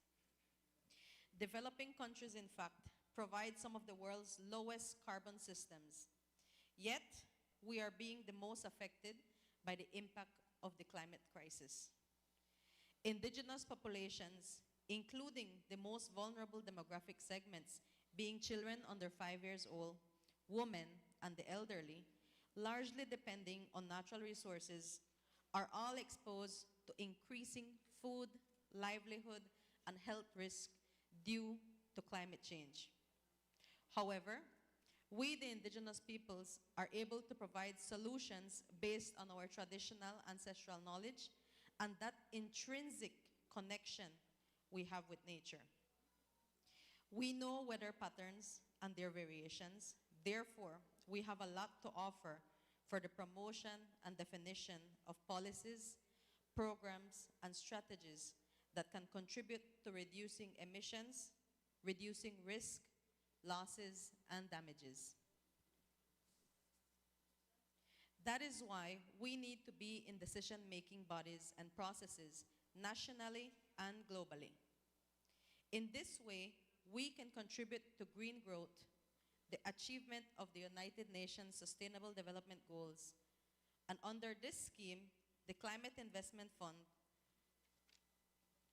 funds 10 out of the 17 United Nations Sustainable Development Goals are supported. Let me take advantage of the fact that the CIF has successfully facilitated the involvement of representatives of civil society, indigenous peoples, and the private sector. We have participated in processes of information exchange and consultation with representatives of civil society, indigenous peoples, the private sector, and even governments. We have made progress in the creation of the Stakeholder Advisory Network, known as the SAN, where women, youth, and indigenous, civil society, and private companies can actively participate in decision-making on projects proposed by governments. These activities and actions build trust between us, the stakeholders, and the CIF, and it shows their good faith, responsibility, and especially transparency. This allows us to create more effective climate action on the ground, where we, the indigenous people, and other stakeholders, representatives, conduct our scope of work. Our inclusion in the decisions of which projects are funded and various capacity building sessions in areas of climate action has allowed the SAN members to better monitor the implementation of CIF-funded climate projects, as our expertise is drawn from the very beginning. I am sure that, like me, other CSO watchers have vested interest in these projects. We will continue trying to identify the gaps in the safeguards that the proposals present on the issues of indigenous people, and will continue proposing solution options and demanding that the due process of free, prior, and informed consent be implemented in instances such as the CIF, the GEF, and the multilateral development banks. This is my first term serving as a CIF observer. I want to salute all the invaluable contributions that past and present observers have contributed to. Thank you for the opportunity to address this plenary and for your attention.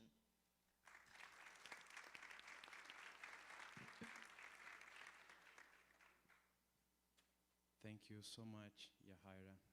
It's also quite interesting to see how the observers are important. In fact, you're part of the system, and we have a good connection with you. It's critical for this agenda, and obviously in Brazil, that's also the case, given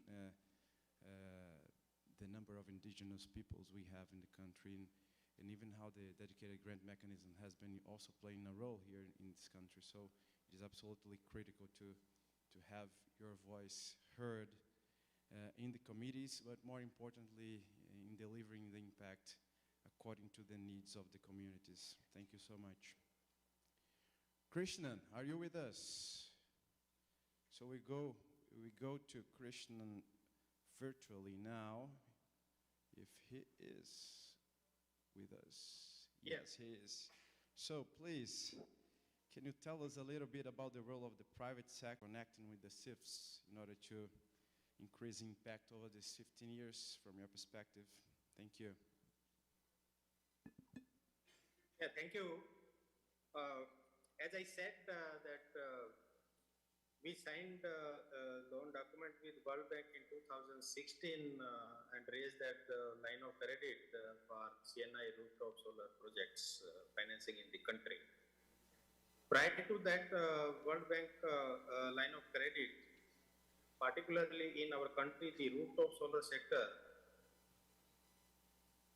for CNI as well as for residential basically face multitude of challenges, particularly like high cost of financing, longer tenure of financing, lack of awareness among market participants, and inconsistency of the policy across the country in respect of DISCOMs and electricity boards. After signing of this line of credit, then we started to work on all these kind of challenges, and I'm happy to share with you that success, that out of $620 million line of credit, $426 million line we have already consumed. And beside this 426 million, around 106 million also contributed by the project developers. In nutshell, more than $500 million amount has been invested in climate financing, particularly for the rooftop solar in CNI project. And this project which we signed with World Bank, this was program for result. And milestone based, basically this achievement or success we have to tell to World Bank. This is, as you briefly asked about the impact, really impact was very positive. Of this $120 million of CIF contribution to the line, particularly this is on account of blended facility. The bank was able to provide substantial concessions in the interest rate to the project developer in the country. And we develop particularly two types of models in the country. One is CAPEX and another is RESCO. Prior to that pricing to the project developer comes around 14 to 16%. And on account of this line and blended cost, that pricing could bring down to below 10%. And it was a direct benefit to the project developer, and really it created a publicity among the stakeholders in the country. As I said, RESCO is the major contributor, and around our total sanctions, 77% we disburse to the RESCO players who have developed the projects. Out of this line, at the time of signing of the loan document, it was envisaged that around 250 megawatt of capacity will be set up. But happy to share with you, on account of reduction in project cost over a period of time, even we have not consumed the entire line, but we have crossed that estimated target. As against 250 megawatt, we have already set up 414 megawatt capacity under rooftop. And in addition to that, World Bank has also arranged one technical assistance program for around 13 million, and that was for specific purpose, particularly to develop capacity of all the stakeholders in the country. Reason being, the project developer and financer are not only the stakeholder in the entire chain. There are so many others: DISCOM, electricity boards, developers, suppliers, manufacturers of modules and other battery, etc., etc. And even lenders, since it was a new activity for banking officer also. So for this purpose, this 13 million of technical assistance was used, and under this line, one widely known program in India, Government of India basically, then they started Suprabha. Suprabha, this is full form of Suprabha, Sustainable Partnership for Rooftop Solar Acceleration in Bharat. So that was one program, just create awareness, education among all the stakeholders, that was initiated. Under this program, 17 states in the country also supported for developing the policies, regulatory guidelines, capacity building, media and outreach, streamlining the process, and aggregation of demand, etc.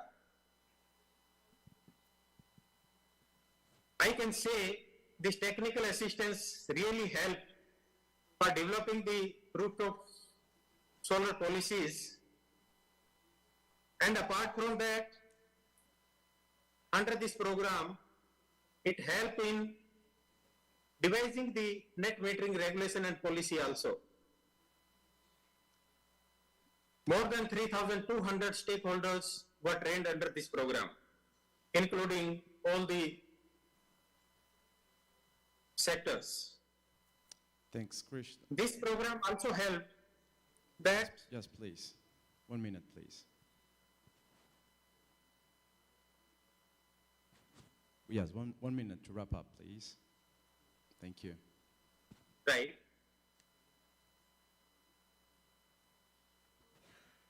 You've got 1 minute to wrap up and finish, please. We have... Okay. I got your point. Here, being leading financial institution, we have paved the way in the country to finance climate financing, and other lenders also now follow the suit. In Indian power sectors, that significant growth has already been witnessed, and around 126 gigawatt of country's total installed power capacity, 416 gigawatt, has been set up. 42% of country power generation capacity from renewable energy, and this is Government of India. We have set up a target under Panchamrit that by 2030, 500 gigawatt non-fossil energy capacity need to be set up, and 50% of energy from the renewable energy. And for this purpose, our country has taken a pledge that net zero target by 2070. In this regard, this target is unprecedented contribution, would be the unprecedented contribution of India to the climate action. In this entire, whatever I have discussed now, really this is appreciable, and we appreciate the contribution of Climate Investment Fund for shaping the business model, policies, capacity building, identification of risk and mitigations for climate financing in the country. And in future also, since it is yesterday, today and tomorrow, then as I said, our target is very huge for the climate finance, and CIF, if will continue the kind of support to the country, then really CIF could be the game changer for reducing the blended cost of resources, and it can provide longer tenor of the loan, which is quite critical and essential for supporting climate finance in the country. With this word, I take pause here. Thank you very much. Thank you so much. Well, this agenda of the private sector is definitely very important. Concessional finance continues to be very important for some of the strategic areas we have to deal with when it comes to climate action, including countries like Brazil. So both low-income countries and middle-income countries, we need concessional finance in order to develop, especially in sectors like technology, like energy, biodiversity, and some others. So thanks for bringing some good examples, Krishna.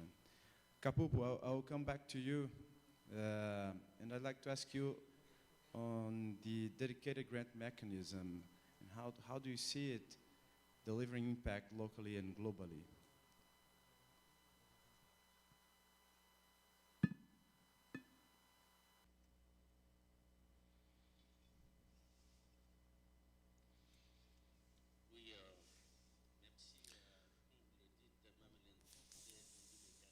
Thank you. We're talking about this mechanism, and when we talk about mechanism, there is procedure and also processes. The mechanism, as you mentioned, is very strict. That means that this is something that is new, that is something that is impressive. This is something that in terms of learning, and this is why we call it mechanism. If this is going to be successful, unsuccessful in terms of the indigenous communities, they say they are not intelligent, they can manage millions. This was the issue. And then we discovered that let us try. As my Burkina Faso colleague said, we consider this as a rate that is standard. This was a dream that we had, and this was a vision as well. A vision that means it's a dream. So unfortunately, we had some dreams in terms of materialization of this, and this is now the aim of PIF, of this investment program. What is this dream about? And based on that, we found this little window having we can talk about this guardian of these forests that we have been talking about. Could we talk about these guardians of waters and forests and seas and so on? And this is why we have this contact with these people. This is the aim. That I wouldn't say that you had mercy of us. No, I would say that it's a way of in terms of the Paris Agreement, do we all have, do we are, we're suffering the indigenous community, we suffer the consequences of that with this mechanism that we provided between inverted commas. If we did everything for them, we can do something for them. And thinking about the aim at Istanbul in 2012, we validate and we thank the World Bank that followed us since 2009 in terms of this process that is becoming today a dream coming true. Now, in terms of the other aspect, our impact with this project is actually, it's a positive impact.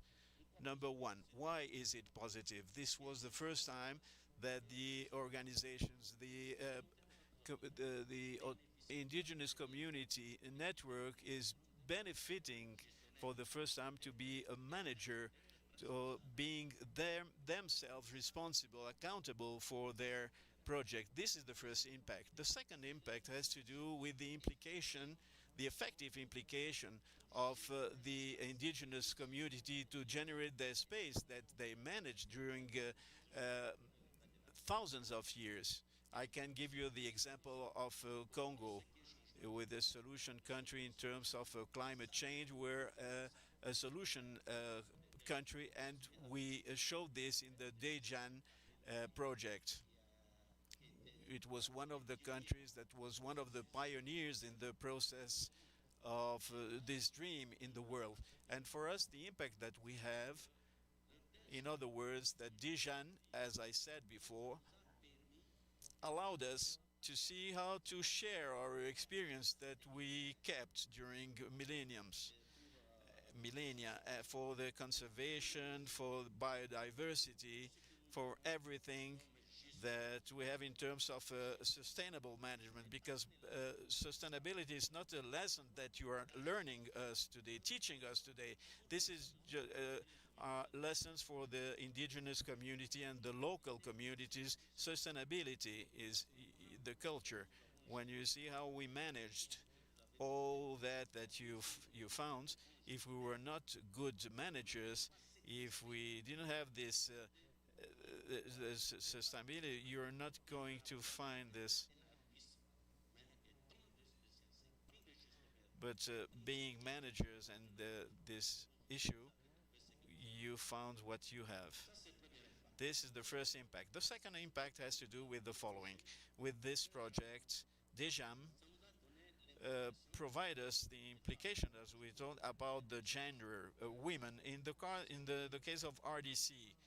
And we're talking about 80% of women that are benefiting for the youth program. For the time being, I'm very concerned about the carbon. DIJAM today, we received 250,000 hectares in the framework of the conservation by community. In RDC, we call it forest concession of local communities. And we also had, in terms of DEJAM, at our country's level, the specific law that has to do with the promotion and protection of indigenous community that was promulgated by the president of the country last year. With all this effort, and with DIJAM, the financing of DIJAM in terms of the Democratic Republic of Congo, 4 reforms that we took into consideration the marginalized indigenous communities. We have the reform of agriculture, of the territory. We have also the reform of the energy. We took into consideration this in terms of the DEJAM financing, which invested a great deal in this area.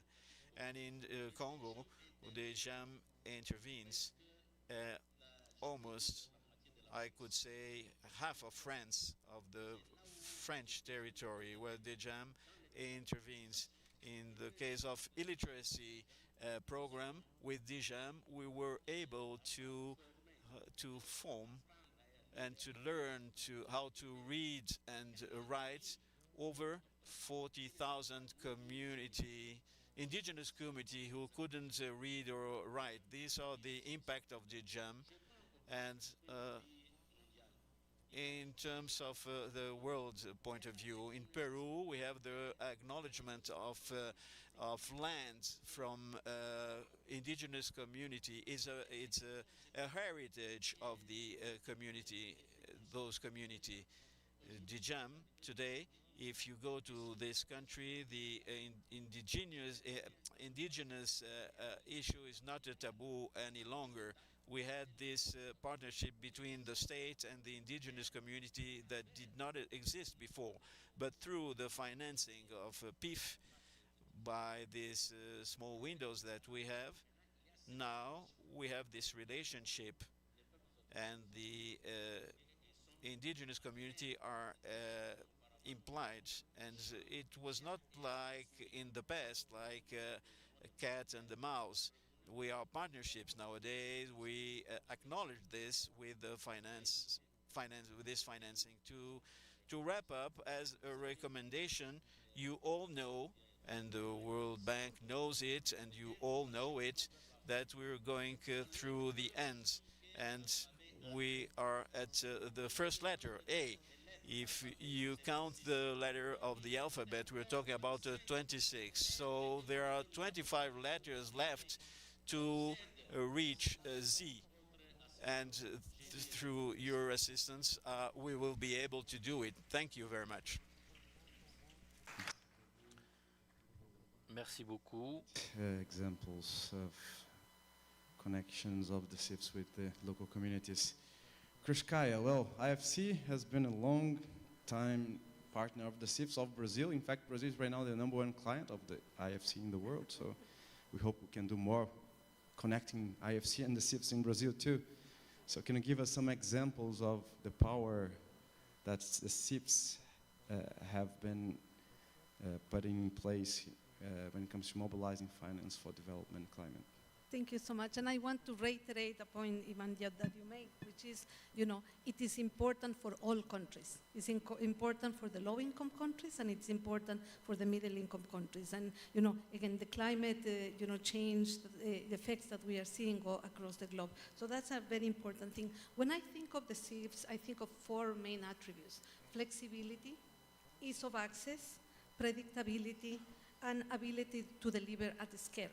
And these are essential for the private sector, facilitation, and to bring the private sector along, which is another feature that makes always us to think about, the CIFs. We have a very aligned understanding of the power of the private sector. And I'll give you just a few examples. As the implementing entity that is global and focuses on the private sector, we have really seen wonderful things that go, from Africa. The first concentrated solar power cashew, power plant that was going to provide power, reliable, clean power to more than 500, million, South Africans. So that's a very important, aspect of that.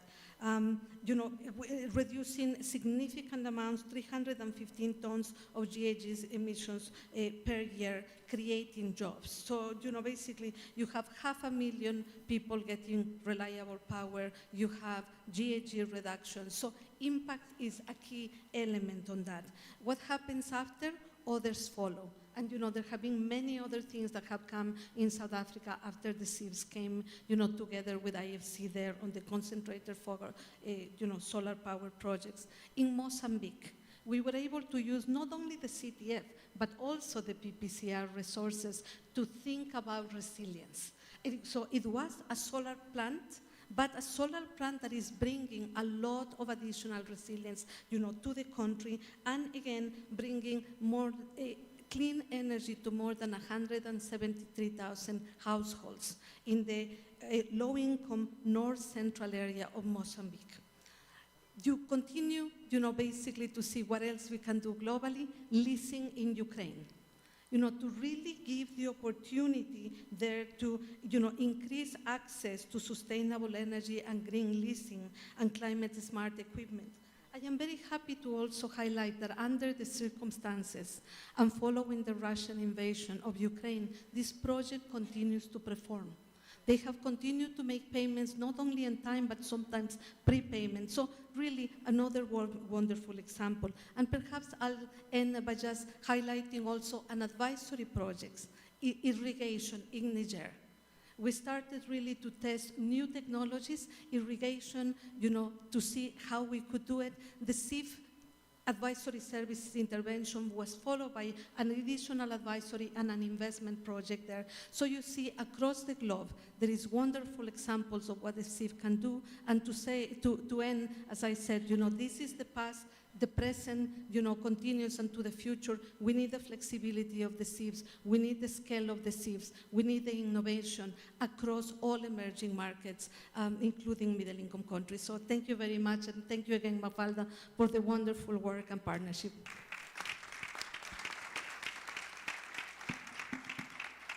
Thanks so much, Kruskaya.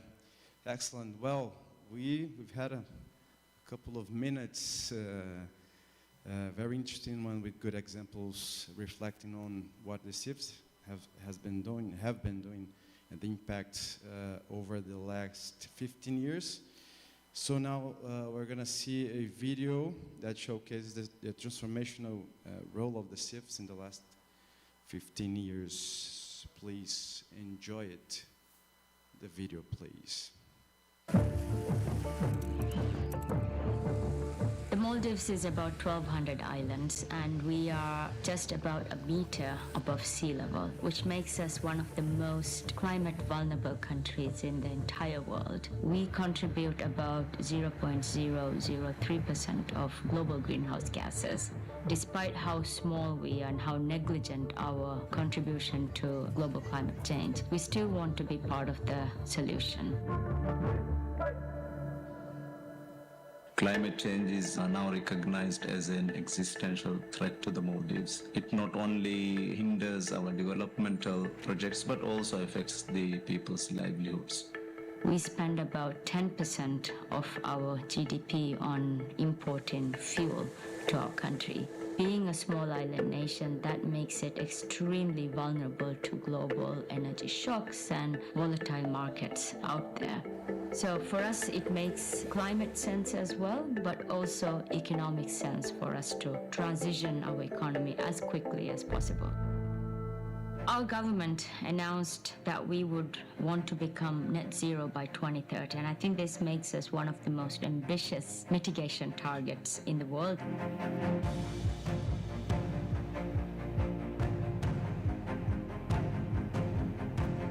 Now, Maldives has set a very ambitious climate change goal of net zero by 2030. Hundreds of millions of dollars are required. And I must tell you, World Bank doesn't have that money. Climate Investment Fund doesn't have that money. You know who has that much money? Private sector investment. In partnership with several partners, including Climate Investment Fund, we designed a risk mitigation framework.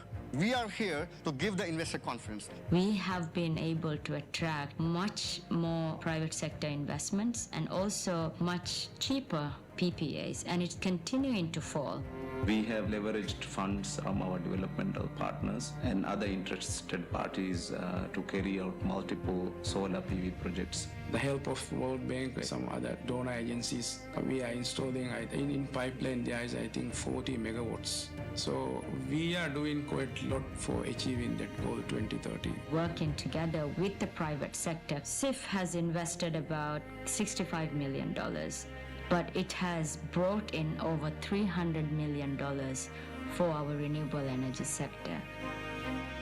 We've seen in the case of Maldives, it's been responsible for bringing in development and climate change into one nexus, and it's helped leverage and provide comfort to other partners, whether public or private, whether guarantees or other instruments, to create a critical mass of financing, a platform by which we can make a difference. CIF delivers a possibility to innovate, a possibility to leverage financing for climate, a possibility to bring in the private sector, and a possibility to begin the energy transition.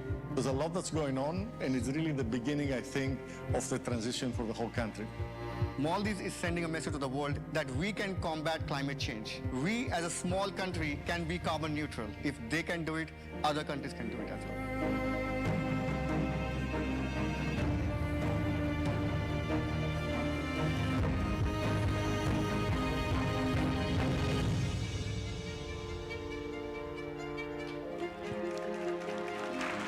So let's give a hand to our panelists here.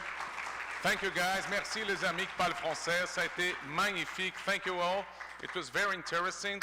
So I don't know if you know already, but Brazil is the first producer of coffee in the world. And we're going to try a little bit of that on our coffee break. We will be back here at 11:30. And please leave your headsets on the chair, okay, before leaving the room. Deixem, por favor, os fones de ouvido na cadeira. Si vous pouvez laisser vos écouteurs sur la chaise. On va avoir notre coffee break maintenant. Et we will be back here at 11:30. 11h30 voltamos.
So hello, we are back. It's like a television show. We're back. And now we're going to have two you can take your seats, please.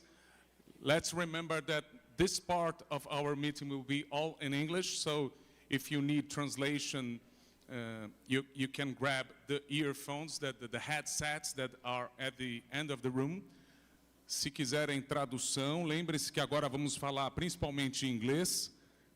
If you need translation, remember you will need your headsets. We're going to be speaking English for the whole session. On va commencer.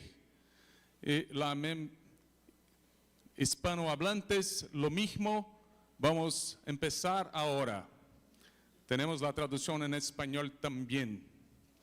So, you know that CIF's work around the world has a lot of important stakeholders. All kinds of people work with CIF. And here we are honored to talk to two of the important people that work with CIF. We have Eduarda Zogby. She's a political scientist and an important youth leader from Brazil.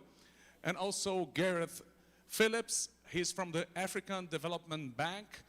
Gareth and Eduarda will share with us their views and their perspectives about the climate finance today, challenges and opportunities. So, over to you guys. Eduarda, you can start. Thank you very much for the introduction. And first and foremost, as a person who was born and raised in Brasilia, it's a huge honor to be here today. So I wanted to personally thank the CIF team for the invitation, the opportunity to speak about youth. It's an area I've been following and being part of since I was 12, growing up here in Brasilia. And in terms of opportunities and challenges, I want to first start by talking about some of the opportunities for young people in climate finance. I think that overall, ranging from land use, oceans, water management, energy, there are multiple opportunities for young people because they're already developing projects, they're already scaling solutions in their countries, they're going to their communities, they're asking people and having a hands-on approach to climate change that not many organizations have. So young people are also leading in terms of global campaigns for raising awareness to climate change and effectively pressuring governments to really make a change. And I don't know if you know this, but during the Paris Agreement, the part on climate education, which is part of the agreement, was a big advocacy point for YOUNGO, the youth constituency for UNFCCC. So I think that young people are pushing these barriers and moving the needle. And when it comes to opportunities, I think that all non-youth opportunities are youth opportunities. What we need is for funders, for MDBs, and for governments to have some trust. Most of the time we're very underestimated, and people often forget that most of us are during our daily lives, during our routines, we're studying, we're working, and during the weekends we're volunteering. So our shifts begin when we wake up and go to bed, in addition to going through climate anxiety because we don't know where we're going to be. So beginning with some clear recommendations, I think that number one is looking into the role of young people in diplomacy and in negotiating climate finance. So how can we bring young people to the table? I know you hear this a lot, but it's true. When it comes to these big events, when you see a young person roaming the rooms, have you ever wondered what's their background and what their opinions are about what's being discussed? Because I have seen and I have witnessed powerful projects that come from young people from all parts of the world. And I think the CIF Fellowship is a great start for this. I think bringing in knowledge of young people, of traditional knowledge as well, so considering vulnerabilities and considering young people who are indigenous and from marginalized groups, is what will bring the diversity that you need for MDB decision making.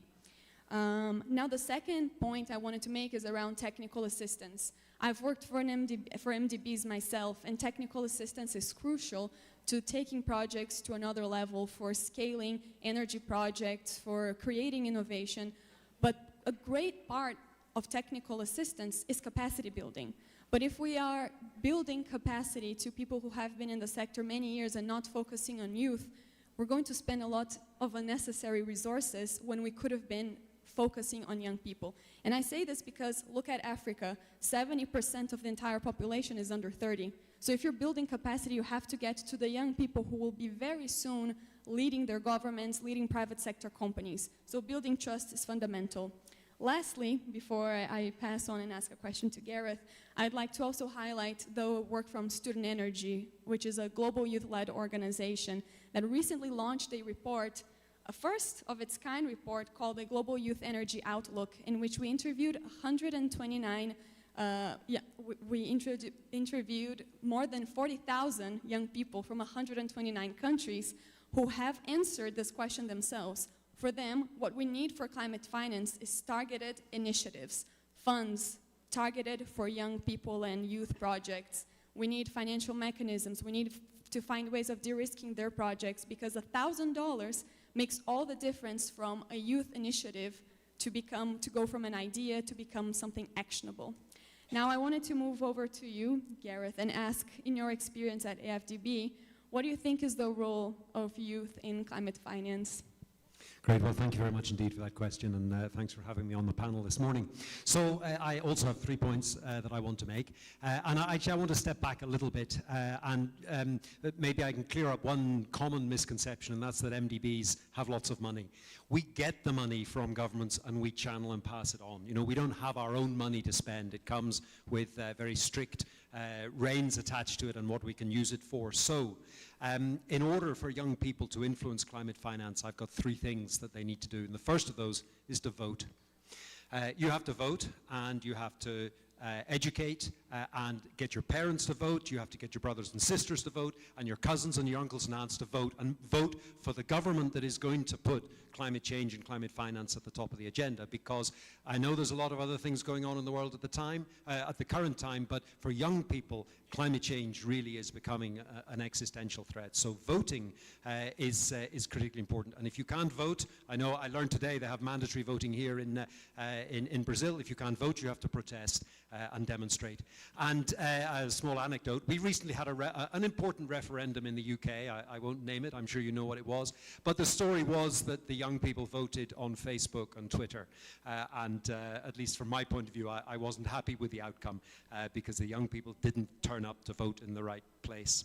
So that's the first one. The second thing that we need to do is change our behaviors. I feel very ashamed when I look back at the growth of CO2 concentration during the 50+ years that I've been on the planet.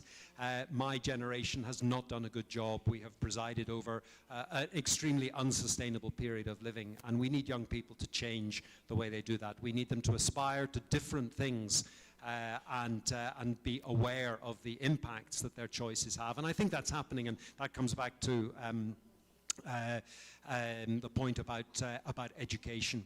So that was the second thing, to be aware of the impacts that we have. And the third thing, when you get to a stage in your career where you are earning money and you're starting to make investments, you need to make sure that your investments are going into Paris-aligned investment funds. We need to ensure that we move towards low-carbon, climate-resilient investment, Article 2.1c of the Paris Agreement, with all financial flows aligned with the goals of the Paris Agreement. So when you get to that stage in your life, then you need to make sure your money is being invested in the right place. So that brings me to my question back to you. How and what are the major challenges in building a career path today for young people? Before answering your question, I just wanted to address the point about the misconception of MDBs not having enough funds. I think that these misconceptions exist because we don't have enough youth at the table. So, and when I say at the table, I'm not saying youth have to be part of the board of governors, of course. I am trying to be actionable here and trying to think of feasible solutions. What I'm saying is it's so important to have mentorship and sponsorship of, you know, the young people working around you in an organization, because this, even though is a misconception, is because most of the knowledge from MDBs is not just around in publications. You don't search, how do you get MDB funding on Google, and it comes up, or what are the challenges, or what are the steps. You know them by working there. And I know some of the challenges from both perspectives, from providing access to funding and trying to get access to the funding pockets, because I've been there and I was privileged enough to be there. Now, making a connection to answer your question, what are the challenges of building a career in this space, in the climate space, in my case, in the energy sector? The challenges are enormous when it comes to having access to education. So just to give you an example, yesterday we had a gender panel in which we discussed the importance of intersectionality. We have to remember that not just in Brazil, but most of the global south, we have more than one challenge for young people in terms of inequality. We can talk about racial inequality, we can talk about the ethnicity and lack of presence of indigenous groups in these spaces. We can talk about class and income. And just to give you an example, like being here is already a massive privilege for a young person. And I'm here very likely because I had access to education my whole life. But many of my friends are not able to be part of these conversations because they don't even speak English. So even the challenge barrier of learning is so important. Energy publications, energy knowledge is produced in English. And when it comes to our own countries, it's very hard to disseminate this type of knowledge, especially for young people who are trying to get into this space, to find jobs in this space. So I think that first we have to consider how to democratize access to education on the climate and energy space. Secondly, once young people overcome this challenge, I think that they're great entrepreneurs. Again, I've seen so many incredible solutions in the most challenging areas of the world, and still getting seed funding is so hard.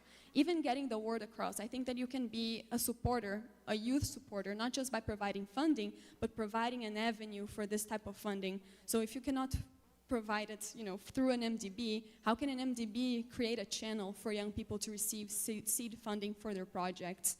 And then adding again to the point of mentorship and sponsorship, I've had incredible managers, mentors, sponsors, and support throughout my career.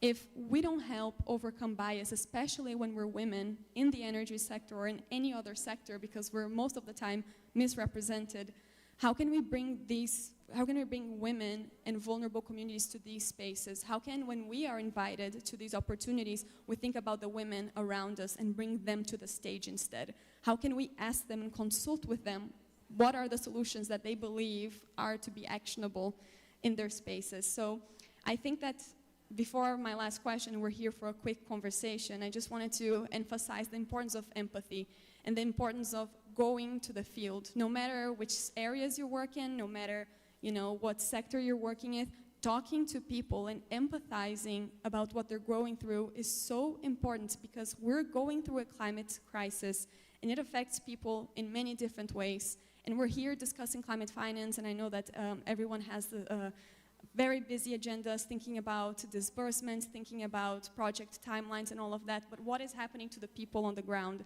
We have to keep that as a motivator for our everyday work, because things are not good.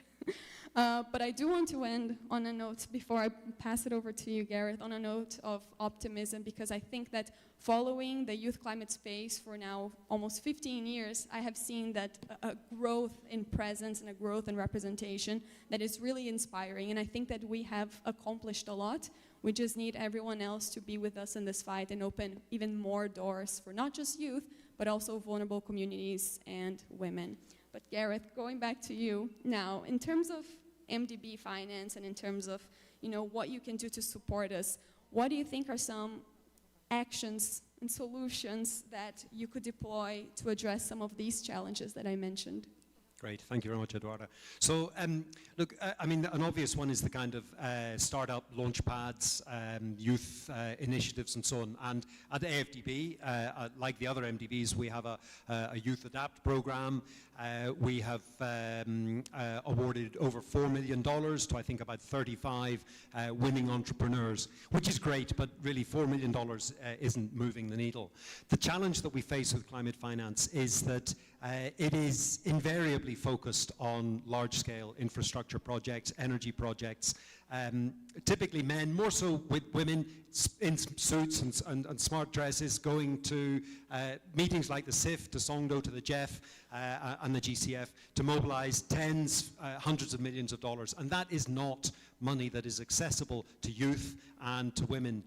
And I think that, you know, the area that we've missed out on, and actually Anna Toni this morning from the Ministry of Climate Change here in Brazil, she mentioned the importance of adaptation. And I think this is the space that is really being missed out on, and this is the space where youth and women really have the opportunity to participate. And I want to highlight, and excuse me for, because these are both AFDB initiatives, but I want to highlight two initiatives that we have. One is on green banks. We want to create national financing institutions that will lend money to local businesses and entrepreneurs and ideas for Paris-aligned activities. And that money can be lent in local currency as well as hard currency. And that's a critical barrier for youth and women. And the second one is the adaptation benefits mechanism, which is an instrument we're piloting that will pay project developers for delivering certified adaptation benefits. And again, that is something that would be highly accessible to women and youth groups because it's small amounts of money for doing things that are critically important. And I can see Fico is keen to get the microphone back. I'm going to hand back to you. Thank you very much. That's a signal for you. Thanks so much, guys. Aren't they great? Let's give a hand for them. Thank you so much. It was very nice to hear to you. You can take your seats, please. And we will have our next discussion. And I would like to call our next panelists to be here with me on the stage. We're going to... We have a change now. So that's good news. I have the pleasure to introduce now one people which is very important to the Brazilian indigenous movement. She's also very important to our ecological action in the country. And I'm very pleased she's coming there.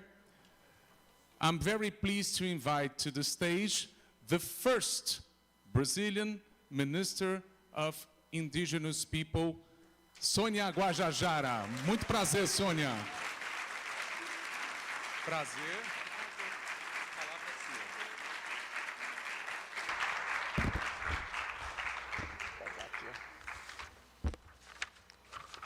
Bom dia, todas.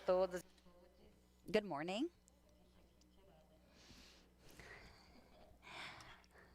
This is kind of too high for me. It's a great pleasure to be here participating in this event. It's been 2 very full days, very important days.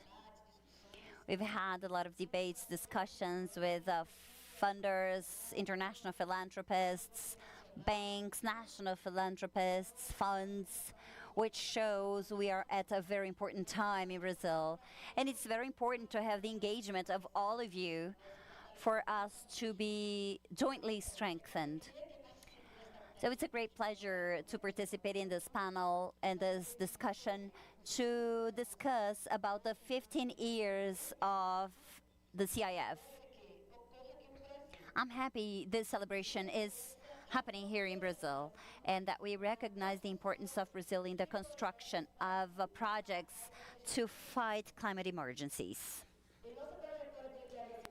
We have had a journey in indigenous leadership, and I was in touch with some projects during these years. Some of them have empowered communities, have developed production routes, and helped the structuring the territory management plans as well as the environmental management plans. Yesterday, I was at the opening ceremony at the GEF. I was talking about the importance of this year, 2023, for the indigenous peoples. After President Lula took office, we have started to prioritize the social environmental agenda. It's the first time we have a Ministry of Indigenous Peoples in Brazil. And the leaders of this ministry are indigenous peoples. And this means a lot when we search for internal governance and the construction of best international practices. We were discussing that this presence is very important of us, indigenous peoples. And it's also very important to have a joint work with international financing and the international agenda because it allows the integration of parameters and methodologies. as well as the harmonization of criteria for resource allocation, targets, indicators. And this is how we are allowed to achieve in a coordinated way all the targets and global targets we have set up for us. It's very important for us. We want to protect our biomes. It does help Brazil, of course, but also because they're necessary for the world. So when we place global targets in the core, in the center of our policies, instead of only national goals, there's no space left for protectionist policies. And this is one of the objectives of the World Bank when they fund different types of projects in different parts of the world. So the bank has been aiming at harmonizing general parameters, and part of these targets for 2030 are included, but we don't want to lose the specificity or forget the specificities of each region. So this is our challenge. The Ministry of the Indigenous Peoples, through the Lula administration, we want to be a partner of the World Bank, not only to receive funding support, but actually to support them building a methodology and also a system for the best practices in order for us to achieve our goals. This is why indigenous peoples have become protagonists and play a key role. We're talking about the 15th anniversary of CIF, and I still see a challenge of finding the best indigenous practices and projects. But I also mentioned something else yesterday, and it's pretty much aligned with what President Lula said last week in Paris. We need more international funds to cater to all the needs and challenges that are part of climate emergencies.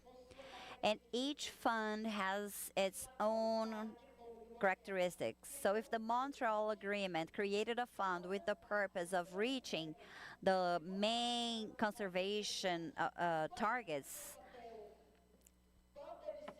what should be the role played by CIF?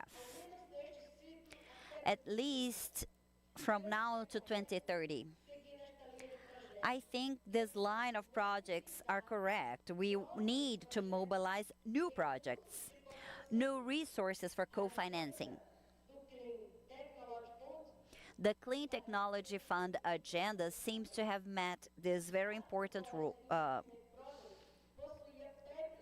achievement and need, and it had some specificities. It's not focused on the Amazon as a priority. It doesn't mean the Amazon doesn't need support, but in most places we find an availability and willingness to support projects only in the Amazon, while Cerrado is a very important biome. It has been devastated by extractivism and agribusiness, and it represents 1/3 of our biodiversity. And it has so many water basins in South America. We're more than 80 ethnicities in this biome. And the agricultural frontier is advancing into our land. So a lot of our groups are facing concrete challenges. They have to guarantee the property of their territories as well as maintaining the biodiversity. So there are a lot of challenges related to demarcation, to stop the expansion of the borders in their territories, challenges related to cultures and languages that are still alive. I could spend the whole day listing all the challenges that we face. So I just would like to reinforce one thing. Lula's administration wants to build effective actions in order to achieve the promotion of Cerrado's biodiversity. But these actions with the end users and peoples, they need the support of sectors of the civil society as well as other sectors that are committed to this So indigenous peoples, local communities, and traditional peoples, we are in the core of this process. We are key to this process. Of course, there are other biomes other than the Amazon, and we need to look at it. FIP has mentioned the Cerrado throughout these days, but we also have the Caatinga, we have the Pantanal, we have the Atlantic forest, and the Pampas. So this should be our challenge for the next 15 years. How can we systematize good practices of actions in the Cerrado biome and share it with other biomes? I hope that the next program starts from what we have learned with FIP, and it can move even more forward. We can contribute with proposals from our ministry for the construction of next investment plans. So I'm going to make my last suggestion. Brazil is going to move forward, having indigenous peoples are the protagonists. And our motto is, we don't want a Brazil without us anymore, never again. So the direct participation mechanisms have allowed the indigenous movement to become stronger and to strengthen their local actions. But I truly hope that after 15 years we can have more and more indigenous peoples in these spaces, more global spaces for policy making and process systematization. I know these are huge challenges. Climate emergencies are so make it very urgent to deal with these challenges, and the climate requirements will demand us to work even harder. So systematizing these experiences require even more resources. So I hope that the next cycle has more resources for all the countries. And right now, I would like to declare my commitment, my team's commitment, and the Lula administration's commitment to work together towards tackling those challenges. And this is something I say on a daily basis. We need to have a broader perspective to look at the Amazon, but it's fundamental to think in terms of all supporting all Brazilian biomes. If you don't have this for the Cerrado, the Pantanal wetlands, so you see the Cerrado has been really wreak havoc, and so going further north, and also the native vegetation has been fully destroyed. So the Amazon alone will not be able to ensure the balance that our system needs, and therefore help save humanity. Thank you. Thank you, Mr. Guajajara, for your words. So here I'm speaking Portuguese here. Thank you very much. Thank you for your presence.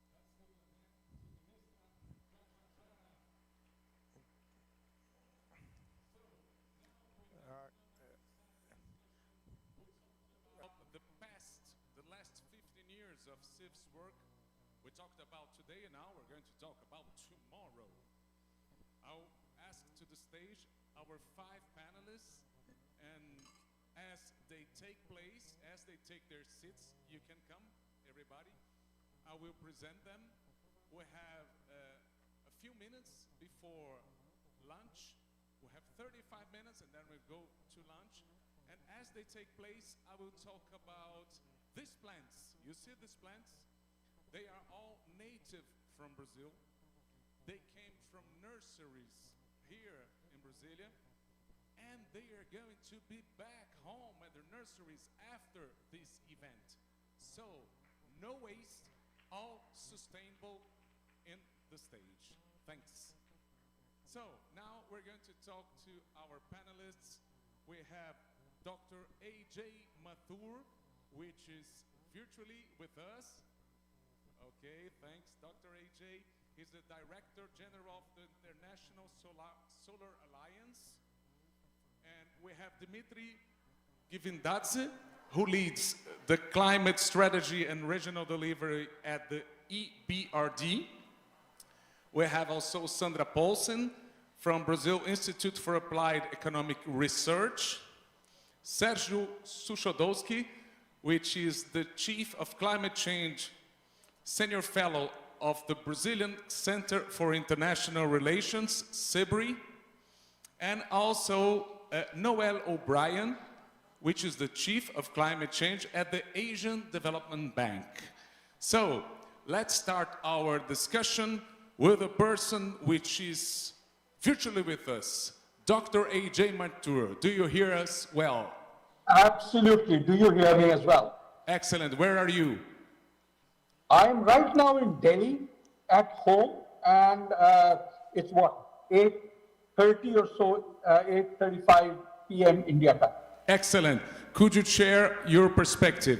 The question is, what do you see as the most pressing need for concessional finance for the next 15 years?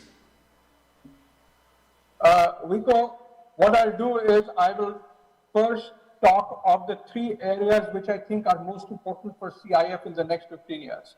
Then I will talk of why I am saying so, where do I come from? And the third thing I'd like to say is, so what are the kinds of instruments that CIF could use for this? So let me start with the first issue. What are the three areas? And the three areas to me are bringing down the cost of renewable energy. I, of course, know only solar, but bringing down the cost of solar energy and particularly batteries, so that renewable energy becomes the most cost-effective energy across 24 hours. That is number one, renewables and batteries. Second is enable clean cooking in a non-carbon manner. Now, this typically means using electricity. We have problems with electricity supply, which means that you probably have a solar panel with it, you probably have batteries with it, you probably need some kind of, to power some kind of a fan or something of that sort. We need to bring costs down. So to me, this is the second area where SIF needs to focus on. And the third area is related to industrial fuels. As far as electricity is concerned, I think we will manage to move to clean electricity soon. But what about the fuels used in industry? Then therefore, to me, green hydrogen, which promises to be a zero carbon fuel, is the most important thing. So green hydrogen is the third area where CIF needs to work. Now, where am I coming from? I've worked with SIF for a long, long period of time, all the 15 years that it's been in existence, both in Washington and in Delhi. More recently, in my job as the head of the International Solar Alliance, I have seen what are the kinds of challenges across the world. In 2022, we had something of the order of $250 billion invested in solar globally. A very small part went to all the developing countries. Small part means less than 20% went to all the developing countries. Now, this is a bit of a challenge. So we try to find out why and what essentially countries need. What investors need is a degree of confidence that they will get paid.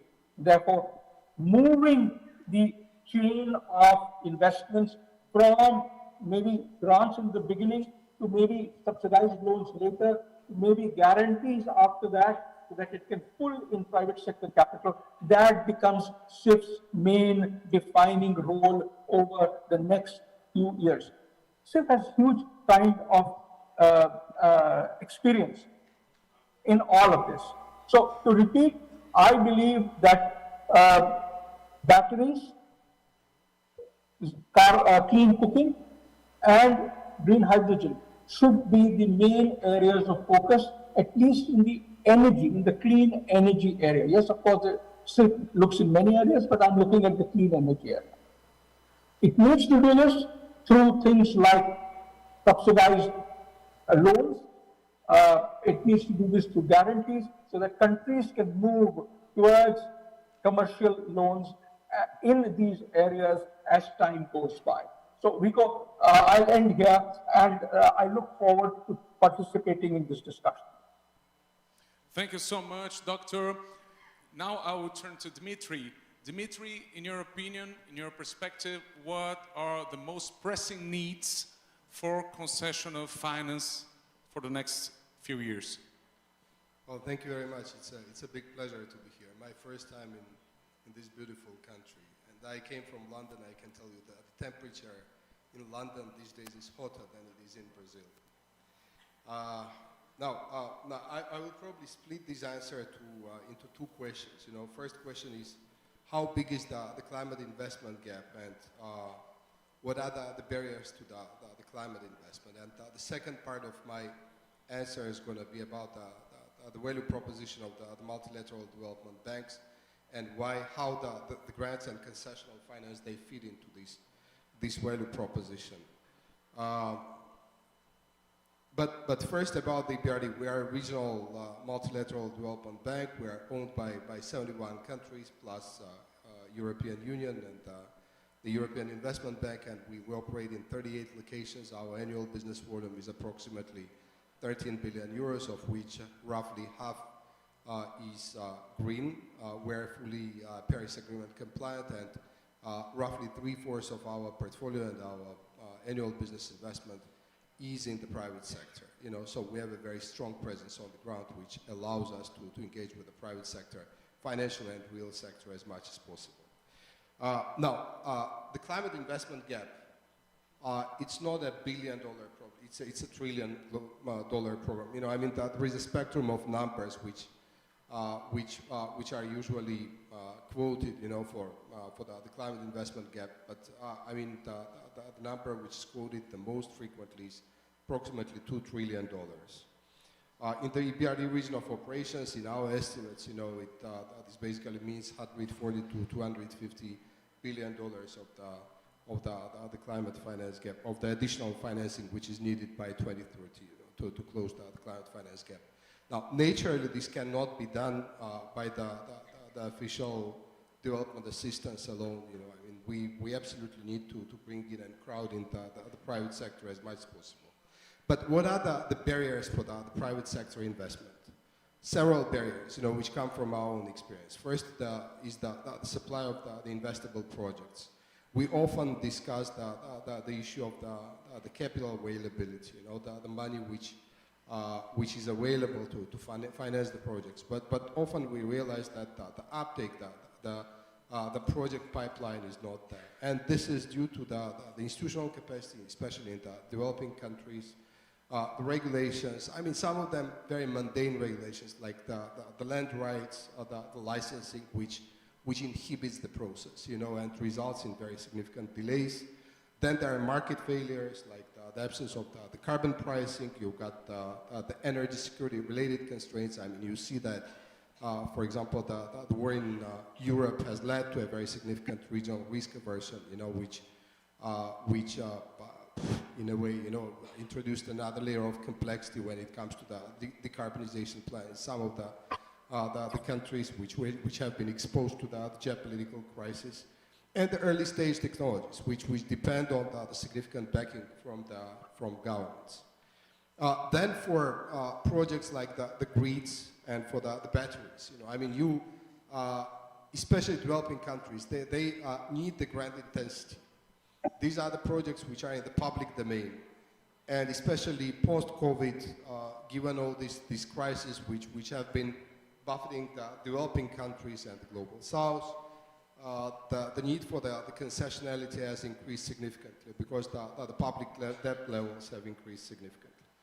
And then there is an issue of the insufficient finance, which is itself the byproduct of the private capital risk aversion, weak domestic capital markets, and the macro risks, like FX risks, for example, which interfere with the power purchase agreements, and basically weigh heavily on the bankability and commercial viability equations, which define the decisions by the investors to invest.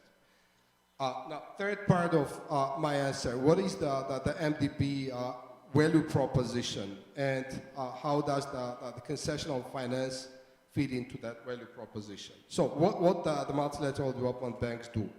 We do a lot of upstream policy advice. We try to create the conditions which are conducive to developing the renewables. And that naturally, cannot be accomplished without the grants and without concessional finance. So we need that. My colleague from the African Development Bank said that we don't have the money of our own. We depend on shareholders. We also depend on the donors to get this money. We implement the country sector platforms. Increasingly we're trying to take the holistic approach towards the green transitions in the country. One latest example is what we are doing in Egypt now. Egypt is decommissioning 5 gigawatts of the old fossil capacity. We are, together with the donors, we are providing funding towards the just transition, towards reskilling of people, towards the grid improvement measures that allows to crowd in approximately $10 billion of the private investment and lending to develop 10 gigawatts of the installed capacity. $10 billion of the private lending and investment, which is allowed by roughly $500 million of grants and highly concessional funding for the grid upgrades and the reskilling of workers.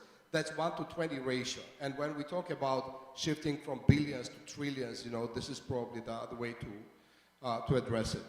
What else do we do? The low carbon pathways, the long-term strategies, which help to define the country ambition. We help with the climate-related governance in the real and financial sector. That many of the corporates, they pursue their net zero targets. We do a lot of intermediated lending through our partner banks. All these tools and instruments and products, they require a significant amount of the grant funding in the form of the guarantees, in the form of the cashbacks for the end users, and especially for the public sector, as I said, because the public sector, the sovereign and especially municipal balance sheets, they are quite significantly overstressed. So that's a snapshot of what the problem is, the scale of the problem, and how we, the MDBs, were trying to address, close this climate investment gap. Thank you. Thank you so much, Dmitry. Now let's talk to Sandra. In your opinion, Sandra, what are the most pressing needs in terms of concessional finance? Thank you very much. I just would like to thank SIF for this invitation to participate in the panel. And I will just tell a very short story before I answer directly to the question. We humans, we have changed so much the face of the earth that right now we are with pressing needs for investments to face the changes that we've made to the planet. These changes are so drastic that scientists are talking about the Anthropocene. So we've changed Earth in its geology and in all its ecosystems, that we now have to face the climate change and other planetary changes that we are facing. Of course, the poorest countries on Earth, the poorest countries in the globe, are the most vulnerable in relation to these changes, and also are the ones that have to make a lot of investments. They don't have these resources.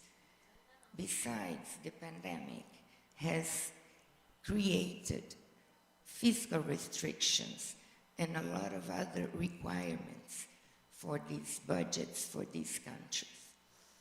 So when some of my friends ask me about why you need concessional resources, well, we need concessional financing because the private sector don't necessarily get interested in financing all the kinds of projects that we need.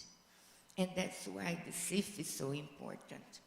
So the importance of CIF is that it helps mobilizing the private sector to get interest also in providing resources to these projects. And it's not that concessional means non-profitable. A lot of concessional finance go to projects, as CIF has showed, that provide very high returns in the long run. So the thing is about getting the attention to different sectors that might give very large returns if we invest in them. And trying to answer to these questions, I think there are 3 areas where we should focus for the finance in the near future. One of them is biodiversity. People don't often talk about the connection between biodiversity and climate change. But biodiversity not only helps adapting to the changes that are happening around us, but it's also a way to get solutions for some of the problems that climate change are creating. Is creating. So what we talk about a lot about terrestrial biodiversity, and the minister here before talked about the importance of not only investing in the Amazon, but also in the Cerrado, and in other areas of Brazil, we have other biomes that are requiring investments and attention from the public sector and from the private sector also. But another thing that is very important and that I haven't heard much about it in this conference is what is happening to the oceans. And that I think it's very important because we don't often talk about it, but I think around 90% of the heat that is generated in the planet is captured by the ocean. The ocean is a heat sink somehow. It absorbs a lot of the heat that we create with our socioeconomic activities. Besides that, the ocean is also one of the most important ways of sequestering carbon. I think 23% of the carbon that is free on the planet stays in the ocean.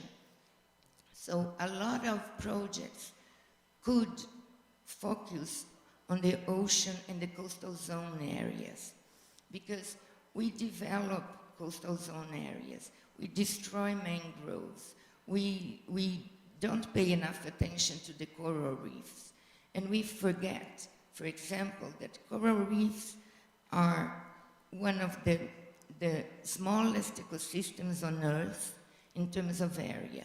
But coral reefs are also one of the most productive ecosystems on Earth. They are responsible for most of the biomass that we find in the oceans. So oceans are also important for food security. So these are areas that we don't hear people talking a lot about. And then another area that I think is very important, and then I follow maybe what Dimitri wanted to say, it's about the capacity building. We, communities and governments, we need to invest in capacity building to prepare better projects that are going to give better results and are going to help us deal with the problems we are dealing with. Thanks a lot. Thanks so much, Sandra. Sergio, Sandra talked about the private sector. I have a general question that will be the same for each one of you.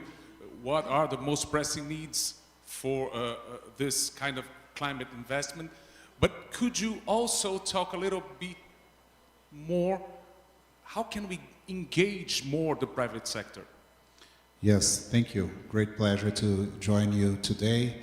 I'm also proud to be a Brazilian and participating in this event. We had 2 ministers, very relevant ones with different portfolio participating in it. So it's a great pride for us, Brazil, to host the event. That said, I think that we touched, and some of the colleagues here in the panel and earlier panel touched some of the important and relevant issues in terms of mobilizing resources and the private sector. We understand that the gap is enormous, and even if we created 10 new development banks, and I worked for one new development bank in Shanghai some time ago, we wouldn't be able to tackle the issue. I think it's important to understand also the role of the development banks, not only the MDBs, but the more than 500 development banks out there. I was fortunate enough to be the CEO of 2 subnational development banks here in Brazil and to establish networks of development banks in Latin America, including 150 DFIs all over the region. And the importance is that usually more than 90% of the portfolio of this DFIs is private. So therefore, you are financing the private sector.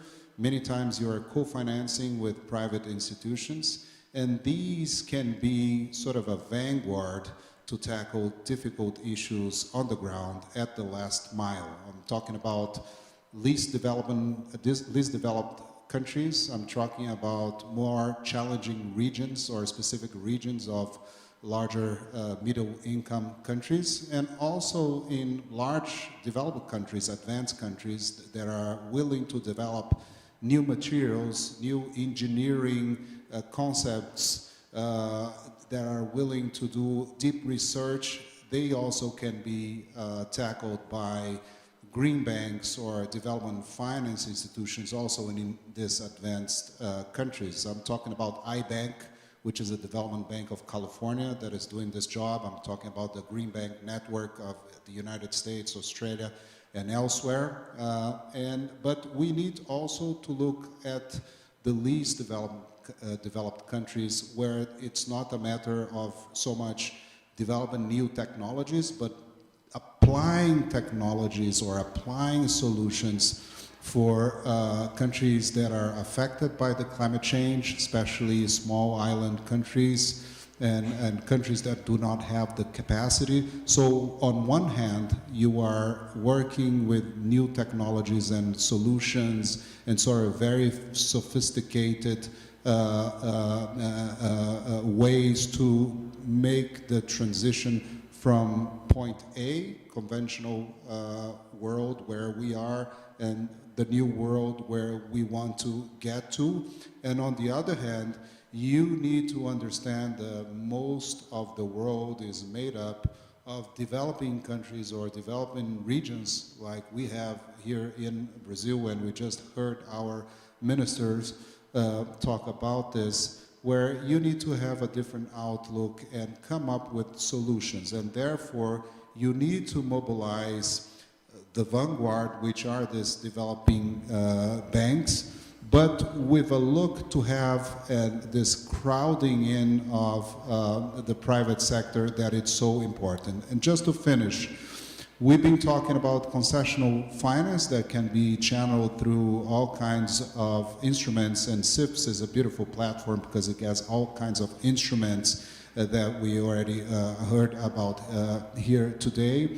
We can also do blended finance, matching these scarce resources with philanthropic resources and other impact funds that want to do through some sophisticated financial instruments, but that are geared to mobilize resources at the last mile.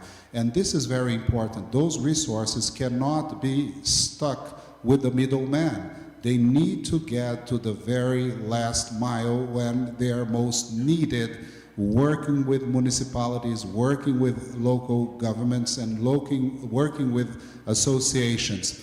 And that's why a subnational alliance of development banks was created in Latin America, and another one was launched in Africa during the Financing Commons Summit in Abidjan last year, and I was there for that launch. So that's my view from an operational perspective. Thank you.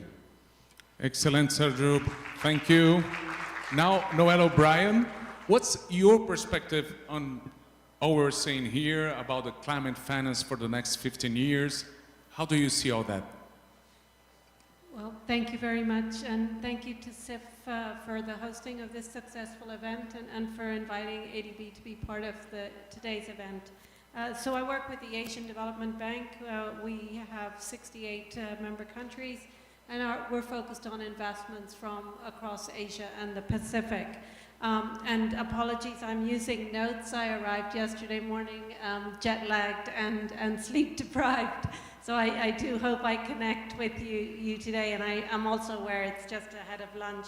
So I thought I'd focus on the question of adaptation and resilience because we hear quite a bit in the energy space. But from my perspective, we need to work with countries to move away from project-focused adaptation to a much more long-term systemic approach to the combined challenges that are being faced.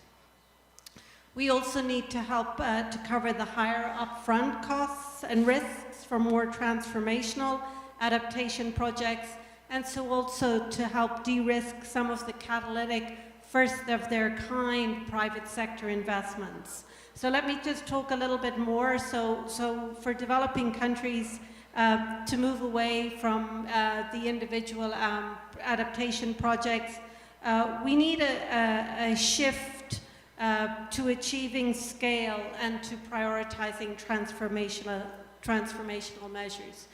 So this would include increased focus on upstream adaptation, investment planning and strategy that will bring together different financing partners and private sector together to align wider financing flows.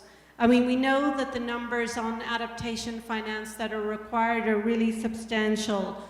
We hear figures in the range of 300 billion by 2030 and up to 500 billion by 2050. So we've seen some increases, but we know that we need to move much more upstream. We need to strengthen resilience by urgently scaling up financing for strategic and targeting adaptation interventions that go beyond incremental actions and facilitate the transformational change. This kind of upstream planning is essential if we're to achieve a shift. And I'd also like to just acknowledge that I think by bringing in this concessional financing to achieve such shift can also help with shifting the pipelines of MDBs to help us move away from business as usual type investments to investments that achieve both development and adaptation investments. The second area that was on the higher upfront costs and risks for more transformational adaptation, we know that it is the poorest members of the populations that are most impacted, and we can see that adaptation investments in areas such as sustainable rural livelihoods, but also social protection measures can have very significant impacts on the livelihoods of the poorest people.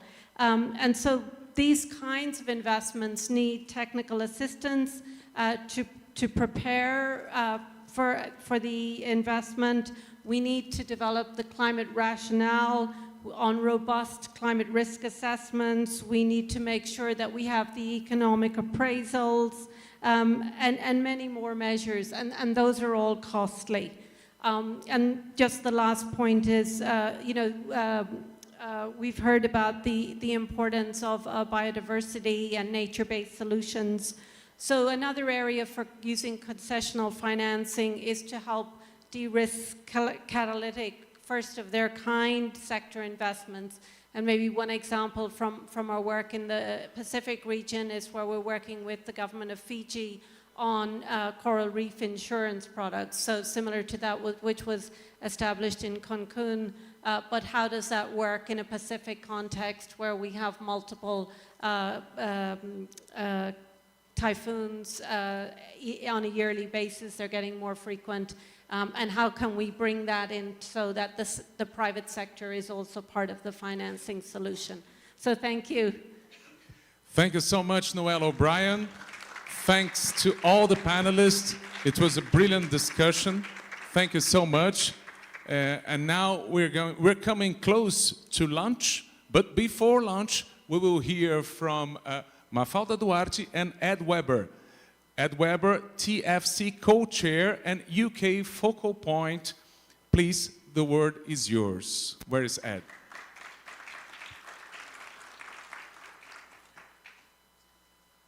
I think we can hear him from the chairs. It's better.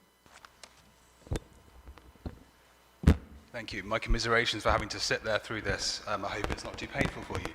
I hope you can all hear me well. Your Excellencies, ladies and gentlemen, thank you for the opportunity to address you today, and thank you to our Brazilian hosts who have so generously invited the CIF to Brazil this week. It's an honor to be amongst such esteemed speakers representing the whole of the CIF family to celebrate the 15th anniversary of the Climate Investment Funds. I'd like to start by offering my sincere thanks to Mafalda for her tireless work over the last decade and more at the helm of the CIF admin unit.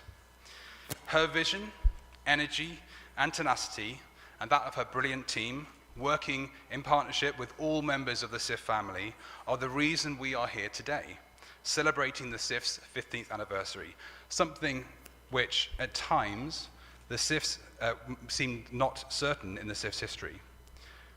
I'm personally very grateful to her for her support to me as a new co-chair over the last few months, and we wish her all the best as she moves across to her new role as the Executive Director of the Green Climate Fund.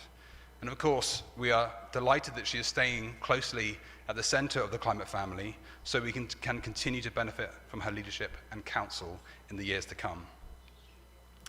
So as we have heard from our guest speakers today, the CIF have proven themselves to be a foundational part of the climate landscape.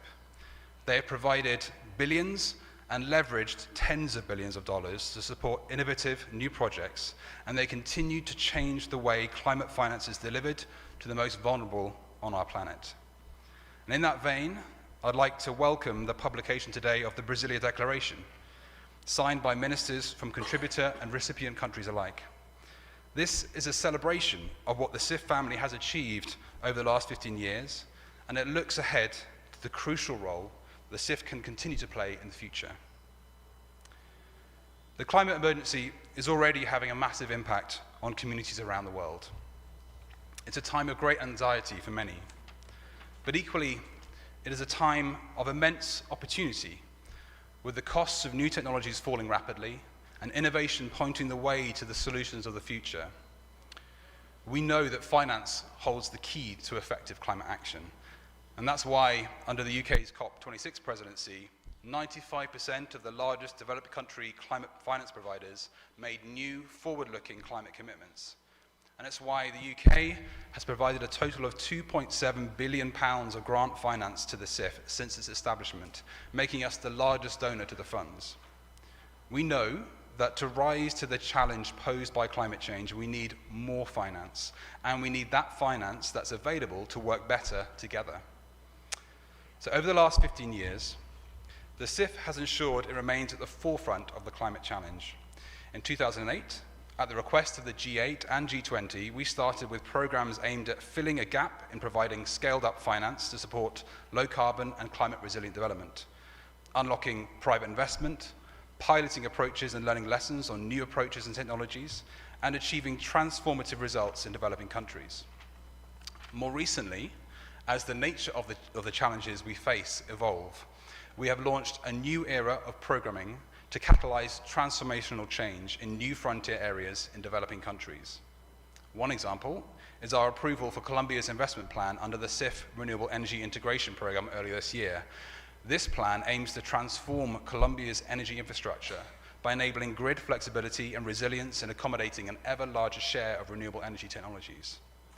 Another example is the work of the CIF ACT program, which has played a key central role in the multi-billion-dollar partnerships with South Africa and Indonesia. These new programs have been welcomed by prime ministers and presidents alike for the role they can play in spurring transformational change in a country's energy plans. And there is much, much more to come. We are already looking forward to the calls for expressions of interest and additional funding for the CIF Industrial Decarbonisation Programme this year.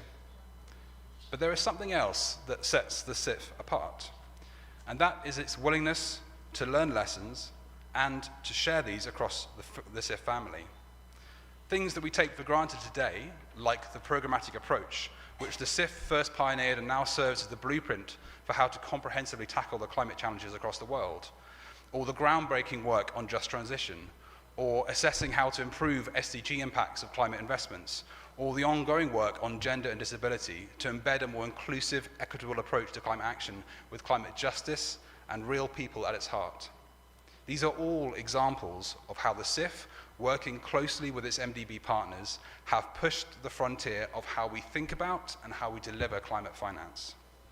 And perhaps most importantly for the UK right now, the CIF is working hard to launch a new capital market mechanism later this year.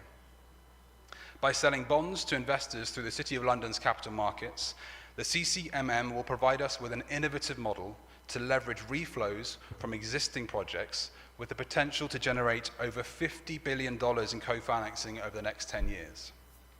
It is this kind of game-changing innovation which can contribute massively to generating the scale of climate finance needed in the years to come if we are to meet our collective climate goals. The 15th anniversary of the Climate Investment Funds coincides with a potential turning point for the climate finance landscape internationally. Governments, funds, organizations are all talking about the future of the international climate finance architecture. How can their fund or bank deliver more effectively for the climate agenda? How do we respond to the ever-increasing need and demand for support? How do we link the different types of sources of support to provide an integrated end-to-end offer of support for developing countries in each major emitting sector? The World Bank Evolution Roadmap, for example, points to new ways that climate can be more deliberately embedded within economic development pathways. This could be through the incorporation of a climate lens into investment assessments, or by stretching balance sheets of financial institutions to leverage greater volumes of climate finance for the most vulnerable. These discussions offer us the opportunity to pause and reflect on how we can strengthen the CIF and work with the MDB partners to ensure this partnership is central to that vision going forward. Every element of the climate finance architecture has its role to play. Whether you're the CIF, or an MDB, or a private sector actor, everyone has their mandate and their respective strengths. But it's only by working together in a more coordinated and coherent way, bound by the sense of common purpose which comes from confronting the climate agenda, that we can deliver at the speed and scale required. We can't afford for this to become a zero-sum game. Instead, we must work to improve the effectiveness of the entire system. The CIF family can and should be at the forefront of those discussions, and we certainly have a lot to contribute, given the fund's maturity and its experience. And that's the message from the Brasilia Declaration we launched today. The CIFs can go from strength to strength with an ever more collaborative and impactful international financial system. So to conclude, I would like to recall some remarks made by Sir David Attenborough at COP26 in Glasgow in Scotland back in November 2021. When talking about the need to keep 1.5 degrees of global warming within reach, he noted, "A new industrial revolution powered by millions of sustainable innovations is essential and is indeed already beginning. We will all share in the benefits." This week, we have seen how that new green and inclusive transition is already underway right here in Brazil. And the work of the CIF, we have already got planned with the CCMM and new programs, can accelerate our efforts to help support many more millions to cope with the impacts of climate change. I look forward to working with all of you to make sure the Climate Investment Funds continues to fulfill its promise to make that new industrial revolution a reality for all. Thank you very much. Thanks, Ed. Thank you so much. And now to wrap up our morning, we will hear from Mafalda Duarte, please.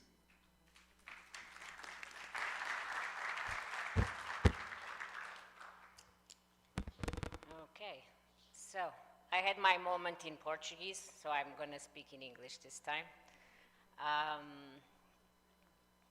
And thank you, Ed. I don't know where you sat. Thank you for, you gave an extraordinary closing remarks, and you covered a lot of the points that I will touch again as well. So it's with great honor that I close this high-level segment of the 15th anniversary of the CIF. We have talked a lot about this being a moment of transformation, of change, of opportunity for us all working in climate. It's also a moment of change for me personally. As you know, I am moving on in a few days to another fund where I will start my functions as of August.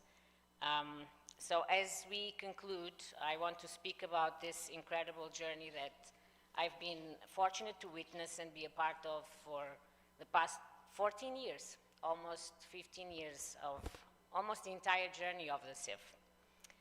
And as Ed said, and I believe it myself, I think the CIF at this point in time is better positioned than ever to continue to provide leadership in the climate movement forward. My journey started with the CIF when I was at the African Development Bank in early 2010. And at the time, the CIF was in its early days. It was still very new in the climate landscape. In fact, there was almost no landscape to speak of at the time.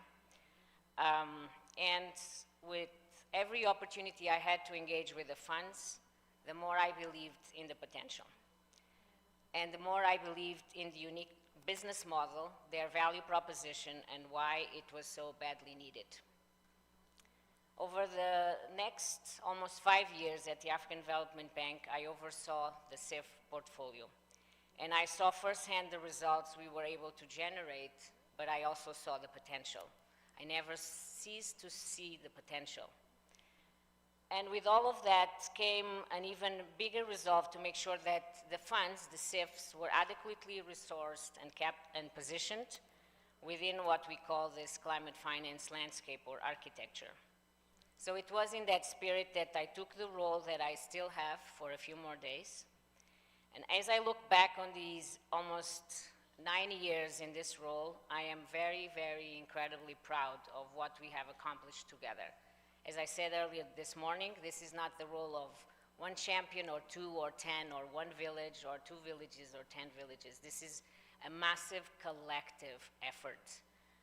So I'm very thankful and grateful to all of the champions that have made this such an extraordinary and impactful journey. I have spoken also yesterday, and I have been speaking over the years about projects that I have personally visited, but the portfolio is very rich. It's more than 400 projects, and we will continue to hear more and more about these stories and the impact of these projects. But just some of them, which I have also visited, the largest concentrated solar power plant in the world in Morocco, where we actually celebrated 10 years of CIF, implemented jointly by the African Development Bank and the World Bank.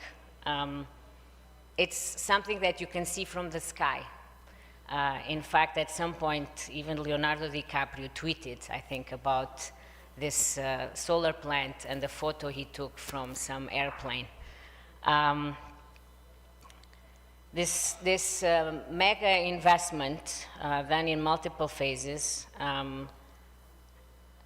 which was, you know, the beginning of a vision that Morocco had and has to really transform its energy sector and be a champion and at the forefront of an energy transition. Or the wind investments in Mexico, where with $100 million of concessional finance, we've prompted with Inter-American Development Bank and IFC the development of over 1,000 megawatts of new wind capacity and a self-sustaining national industry that is worth over $10 billion. You saw the video from Maldives today and the impact in Maldives, in a small island developing state, which can so much benefit from a transition to clean energy as well. Yesterday, in the gender equality event, I spoke about the lines of credit that EBRD has led in Tajikistan and the impact it has had in communities in driving resilience, but also, very importantly, empowering women and changing social norms. And in Brazil, we have heard a lot today about the impact of only 70 plus around $70 million,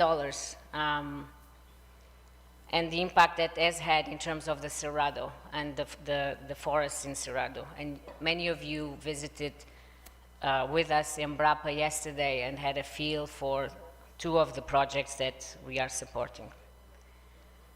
I'm very encouraged that we will be able to continue to support the dedicated grant mechanism for Indigenous people and local communities in the context of our new Nature, People and Climate program. You have here the DGM marketplace. You have heard the testimonies this morning from the representatives of Indigenous people and how impactful and important this program is. So I'm very hopeful about the role that this mechanism can continue to have. When I think about the CIF, I think about the people that we have empowered to change their lives and change the status quo. There's many, and we have told those stories when we marked the 10th anniversary of the CIF, and we continue to tell those stories.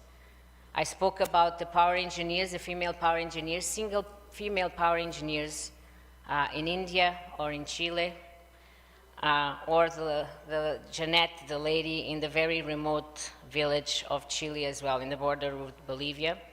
One of the stories that has touched me a lot was a young man that I met in Ghana when I visited the projects there. This is a young man that was telling the story of how he intended to migrate, try to reach Spain, and being very full aware of the dangers of that journey. And against probably a lot of the perception of many, these are young people that are just seeking opportunities of a better life for them and for their families. They are educated. This gentleman that I met, he's an educated, had a higher degree, and just felt that he wasn't being able to support adequately his family. With the Forest Investment Program and the opportunities that the program was providing in Ghana, he decided to stay and to follow on his ancestors' footsteps and become a cocoa farmer and a cocoa producer himself. This will be an example to others in Ghana, and I'm sure probably will prevent, or has already been preventing, many others to embark on that very dangerous and unpredictable journey. When I think about CIF, I think about all of the ways we are right now ahead of the curve, or in fact driving the curve on the issues that will define the climate fight for the next 10, 20, and 30 years. Ed mentioned several of them, driving just transitions from coal to clean power in some of the world's most coal-dependent economies, like South Africa and Indonesia, looking at nature-based solutions in an entirely new way as a complex, integrated, interdependent system, tackling hard-to-abate industries as emissions from sectors like chemicals and steel are really set to skyrocket, focusing people's attention on the need to equip the power systems to manage much larger volumes of intermittent renewable energy. And as much as we have been able to do on these projects, I'm equally proud of how we have become such a trusted partner and resource for developing countries. When countries want to learn about just transition, about empowering workers and protecting the vulnerable as they move away from fossil fuels, they come to our Just Transition initiative, and they know they will get insights and research they need. When countries want to understand transformational change, not in broad terms, but through an actual and measurable framework, they know that they can come to us. So CIF programs are in high demand. We have seen we launched the CIF's Nature, People and Climate program, and over a quarter of the world applied. Renewable energy integration attracted even more interest. We have many, many countries waiting to be supported and with a strong interest in delivering on this agenda. The CIF contributors are stepping up their ambition. The CIF has grown by around $3 billion in just a couple of years, thanks to the vision and leadership of many of you in this room. And SIF now has a seat at the table. It's a recognized thought leader in climate finance, advocating for more ambition in climate action in major forums around the world. And as Ed also mentioned, we will soon be tapping into the incredible financial potential of capital markets and be able to commit on a consistent basis financial resources to support much needed climate mitigation ambition in middle-income countries. I also look with hope at the conversation around the reform of the international finance system, including the climate finance architecture, a global dialogue in which SIF is, and I'm sure play, an integral role.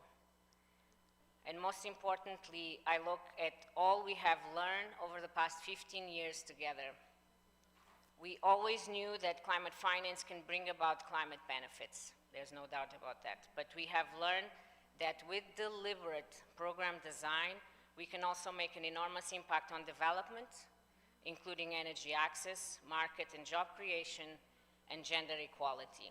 I mentioned this point on deliberation yesterday as well in the gender equality panel. Deliberation is very, very key. We believe that strategically deploying concessional finance could be transformative, catalyzing much larger investments, including from private sector, and we have the experience and the evidence to show how it works. I could go on and on. I could stay here a long time to revisit 15 years of work. The bottom line is, as many of you have heard others say as well, this is only possible because of you in this room and many others out there in the 70+ countries, in the multilateral development banks, in the communities. So to the champions in MDB partners with whom I have had the pleasure of working throughout the years, and I was one of those trying to deliver these projects and these investments when I was in the African Development Bank. So to those in the MDBs that have believed and championed SIF's work, and because of that brought your remarkable expertise, presence, experience, and track record in making sure we delivered results and impact through innovative, transformative, and often risky projects.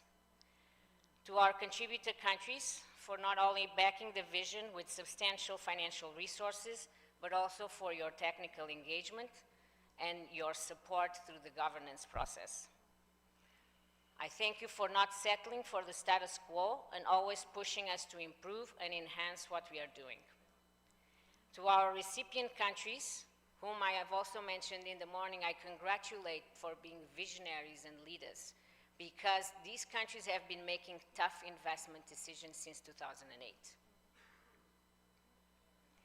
To the members and observers of our governing bodies, I will miss the constructive, cohesive, ambitious spirit of these governing bodies, who are meeting again the next 3 days, and the support and the partnership. And certainly to my team, a very small but mighty team of dedicated, committed, extremely hardworking and caring professionals who have demonstrated how a team can be more than the sum of its parts.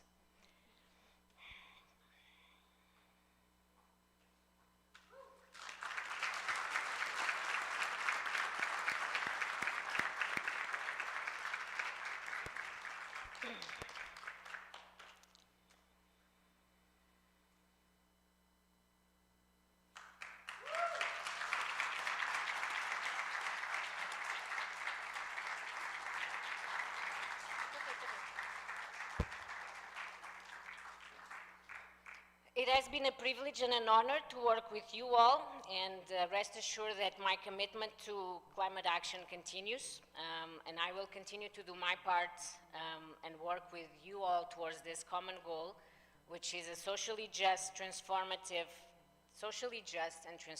investments that can ensure the development and prosperity to us all. Thank you very much. Thanks, Mafalda.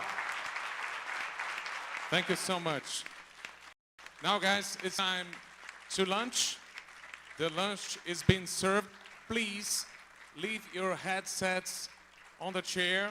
Por favor, deixem os fones de ouvido aqui na cadeira. We'll be back here at 2:15 p.m., ok? 2:15, we'll be back here.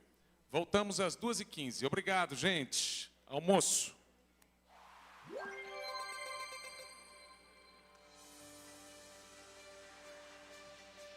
The Climate Investment Funds invites you, our partners, to celebrate with us. Our collective ambition has already expanded global climate finance models and mobilized additional funding.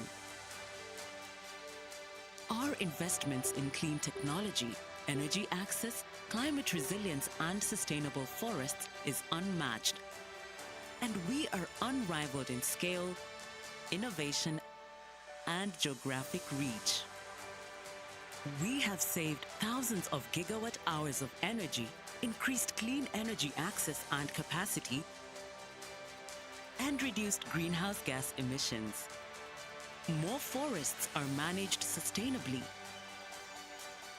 and millions are better prepared to cope with the impacts of the climate crisis. But our work is not done. Our ambitions are growing, and we have more to realize through nature-based solutions, energy transitions, decarbonizing industry, and climate-smart urbanization. Gender equality, just transitions, building capacity, and transformational change are at the core of our investments, and we anchor our mandate as a learning laboratory in evidence-based knowledge and analysis. When SIF delivers, we do it together. We are powered by your commitment, collaboration, and camaraderie. And for this, we thank you.